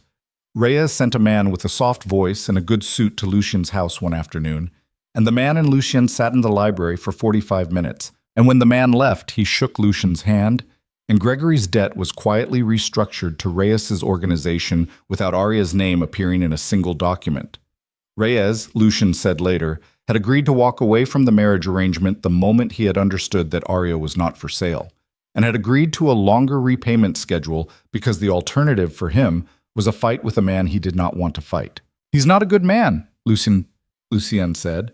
"Don't let the ease fool you. He's a practical man." "That's different." "Yes." "Is that what you are?" "I'm a practical man," Lucien said, "most days. On the best days, I'm something slightly better than that." "What's the best version of you, Lucien?" He looked at her for a long moment. "You'll see it, I hope." "When?" "Whenever you're still around to see it." "I told you. I'm going to marry you." "You did tell me." "I haven't changed my mind. I noticed." He told her the thing he had said he was going to tell her 2 nights before the end of that month, in the library, at a very small hour. It was not what she had expected. She had expected a murder. She had expected a secret wife. She had expected a war crime in some country she could not locate on a map. What he told her instead was the long, plain story of a man he had worked for 12 years earlier, when he had been younger and more desperate, and had not yet learned which kinds of money were worth touching. He had done one job for that man, a specific job. He had not known, when he took it, exactly what the job was for, but he had known enough. He had taken the money anyway. The job had contributed eventually to the ruin of a small family in a city they did not live in anymore. Not their deaths, their ruin. A father who had lost his business, a mother who had lost her health, a boy who was now 17 years old and who Lucien had been quietly putting money into the education of through a foundation in a third party's name for 9 years. He told her this without ornament, no excuses, no flattening. He ended by saying, "The family does not know. They will never know. I do not want credit. I am telling you because if we are going to do what you said, you need to know that there is a boy somewhere in this country who has a college fund because of me. And he has it because I took a job I should not have taken, and I will be paying on that for the rest of my life. And if you ever want to walk away because of it, I will not try to stop you." Aria sat with it for a long time. "Is the payment ever going to feel finished to you?" she asked. "No." "Good. Good. If it ever felt finished, Lucien, then I would know you had let yourself off. I would rather be with a man who is never going to feel finished than a man who decided at some point that he had paid enough." He closed his eyes. When he opened them again, she saw something move in them that she did not have a word for. "Okay," he said. "Okay." They were married quietly 6 months later, in the garden of that house, with Katya and Volkov and Helen Park, and 2 of Lucien's oldest people, and one of Aria's, Mia, the barista from the coffee shop on 5th, who Aria had tracked down, and, with Lucien's quiet help, slowly become friends with over the course of the spring. Mia cried during the vows, even though she barely knew the bride and did not know the groom at all, because she was, Aria had discovered, one of those people who cried at weddings the way some people sneezed at flowers. Aria's mother's locket was pinned inside the bodice of her dress. Gregory was not there. She had thought about inviting him. She had gone back and forth on it for weeks. In the end, she had sent him a letter, not an invitation, that said, "I'm getting married on the 20th. You are not invited to the ceremony. I would be willing to see you, alone, the weekend after." He had replied, after 2 days, that he would come. He had come. They had sat in the same tea shop she had once chosen for Vivian. They had talked, awkwardly, for 90 minutes. He had cried once. She had not. At the end, he had asked if she would ever forgive him. She had said, "I don't know. I'm going to try. Not for you, for me. Because carrying this is heavy, and I have other things I want to carry. Ask me again in a year." He had nodded. He had not touched her. He had paid for both teas carefully, and he had left. She had not gone home and cried.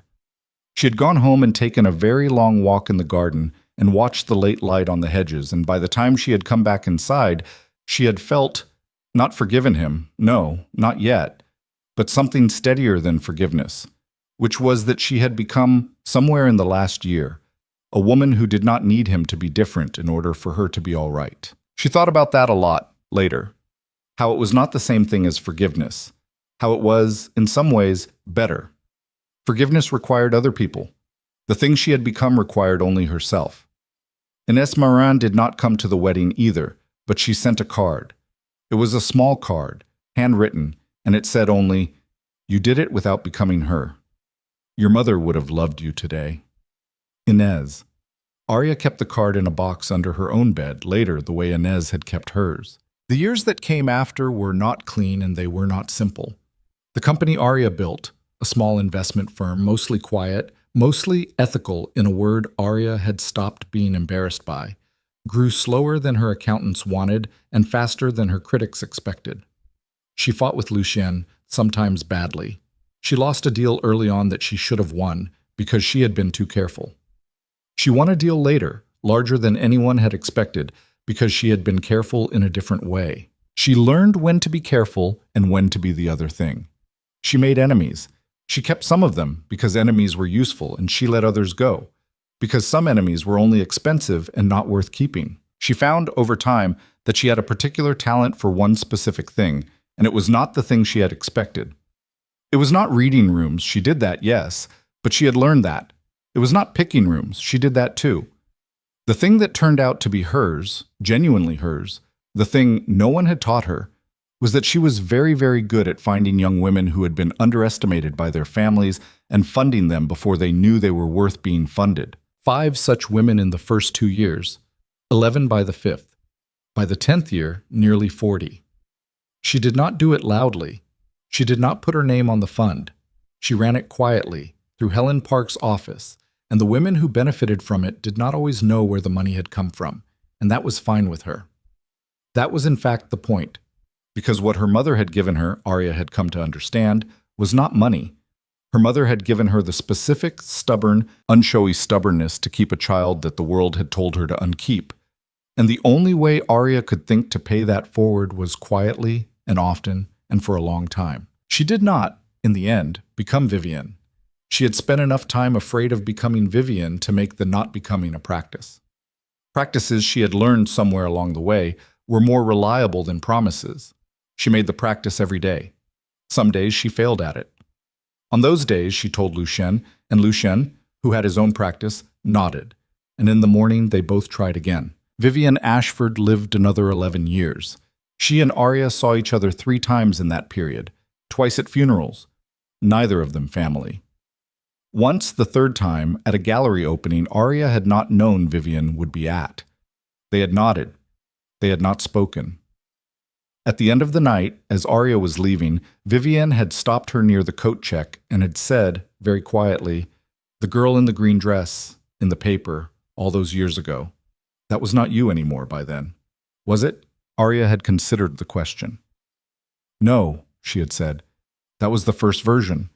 There have been others. And this one. This one is the one I'm keeping for a while." Vivian had nodded. She had said, "Good," in a tone that was not kind but was also not cruel, and then she had put on her coat and she had left. Aria had watched her go. She had not felt triumph. She had not felt grief. She had felt the strange, flat peace of having outgrown a weather system she had once thought was the whole sky. Celeste, oddly, was the one Aria became something like close to, in the end. Not friends. Celeste was never going to be her friend, but Celeste had, in her late 20s, left the Vance house and moved across the country and started a life of her own. And she had written Aria a long letter the year after, apologizing for a lot of small things Aria had almost forgotten and a few large things Aria had not. And Aria had written back, carefully, and they had kept writing for almost a decade. Celeste married badly, divorced, married better, had 1 child. She named the child Eleanor. She asked Aria in a letter if that was all right. Aria had cried for an hour and written back yes, and she had been the little girl's godmother, in a small way, for the rest of her life. Gregory Vance died in the 12th year after the gala. It was not sudden. He had been sick for a while. Aria had visited him in the last 6 months, more often than she had expected she would. They did not become close. They became, at the end, something like civil. On the last visit, the day before he died, he had held her hand for a long time without speaking. At one point he had said, "Your mother," and had not finished the sentence, and had looked at her with something in his face that she chose, after a moment of consideration, to interpret as the apology he had never quite managed to write. She had said, "I know, Dad." He had closed his eyes. She had stayed until the night nurse came. At the funeral, she gave a short speech. It was not a flattering speech. It was also not a cruel one. She said that her father had been a complicated man who had done some serious harm and some quiet good, and that she had spent a great deal of her life being angry at him, and that in the last months she had been trying, imperfectly, to put the anger down. She said that putting it down was not the same thing as saying he had not deserved it. She said that she was putting it down because carrying it had begun to cost her more than keeping it was worth, and that she thought her mother, who had been a practical woman, would have approved. She did not cry during the speech. She cried afterwards, alone, in the car, with Lucien sitting beside her, not speaking. They had 2 children, eventually. A daughter first, who they named Eleanor as well, because there were no rules about such things, and Aria had not been able to stop herself. A son, 2 years later, whom Lucien named for his own mother's father, a man he had never met, and whose name he had learned only in his late 20s from a letter he had found by accident. Both children grew up in the stone house that had, by then, stopped being Lucien's house and become their house. And their childhood was, by Aria's own assessment, not perfect. No childhood was. But it was a childhood in which neither of them had ever had to wonder whether they were loved, and that, Aria had decided very early, was the minimum she owed them. On her 45th birthday, Aria sat on the steps of the stone house with Lucien. There was a small party going on inside, mostly their own people. Katya was still there, older now, slower, still refusing to be called anything but Katya. Volkov had retired 3 years earlier, but had, predictably, not stopped coming to the house on Sundays. Mia ran a bakery in the city now, her own, paid for by a loan Aria had helped her get from a bank that had at first declined her. Helen Park had made it spectacularly, and was inside arguing with one of Lucien's nephews about a wine. Lucien handed Aria a glass of water. He had learned over the years that she liked water better than champagne on her birthday. 30 minutes alone, he said. Then we go back in. Deal. They did not talk for a while. The garden was full of the last of the summer light. A moth was working the lamp by the door unsuccessfully. Somewhere in the house, Eleanor was laughing about something, probably something Volkov had said, because Volkov made Eleanor laugh more than anyone else alive. Aria thought, as she sometimes did on quiet nights, about the girl in the navy dress. The girl who had stood at the edge of the Hartley ballroom 22 years ago and had counted the chandeliers because counting them was better than looking at anyone. The girl whose hands had shaken. The girl who had been about to be spent. She thought about that girl, and she thought, as she had thought 1,000 times, I would go back for her if I could. And then, as she always did, she reminded herself that she did not have to. That girl had gone herself. That girl had taken a stranger's hand, which was a stupid thing to do and the right thing to do, and the difference between those two things had been something only she had been able to measure at the time. That girl had been the one who had saved her, not Lucien, not even her mother.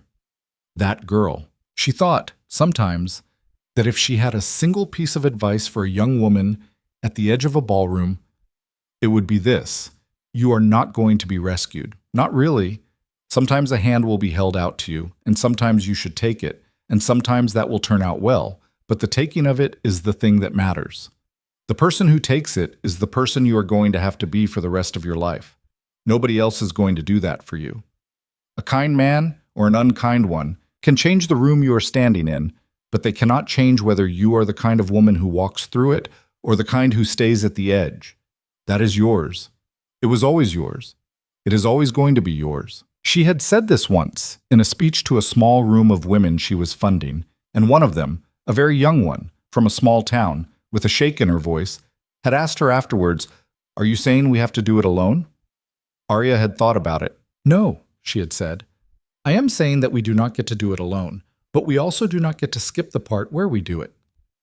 Both of those things are true at the same time. I had help. You will have help.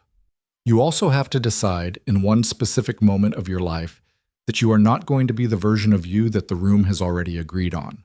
That moment is going to be quick. It is not going to feel big at the time. It is going to feel like a second where you could do either thing and you do the harder one. That second is the whole of it. You will have other seconds later, but that first one is the door. Everything else is the house." She had not known, when she had said it, that she was quoting her own life back to herself.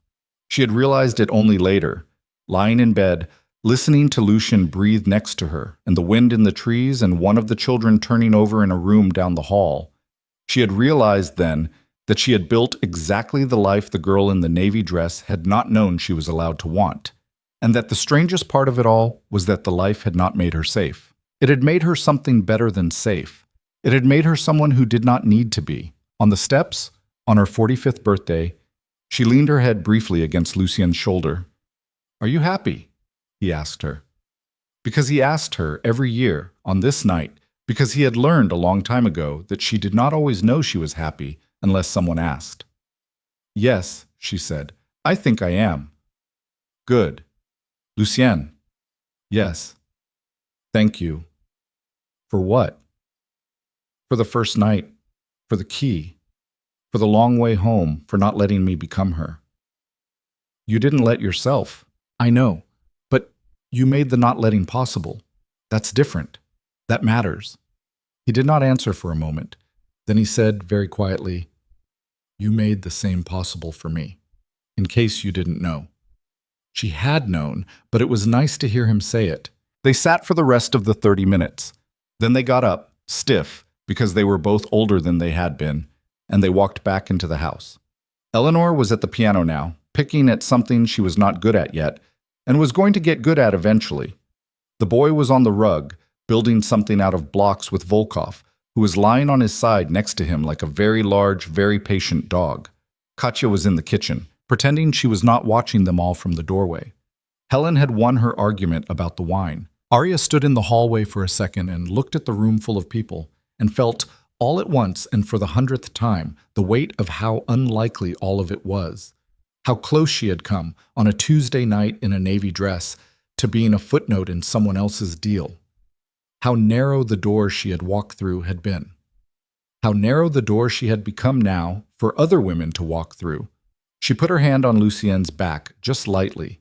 She walked into the room. She belonged exactly where she was standing, and that, in the end, was not a throne, and it was not a crown, and it was not a queen's title. It was a room full of people she had chosen and who had chosen her back, and a life she had built by deciding over and over again for 22 years to be the version of herself that the world had told her she was not allowed to be. It was in every way that mattered enough. It was in every way that mattered hers.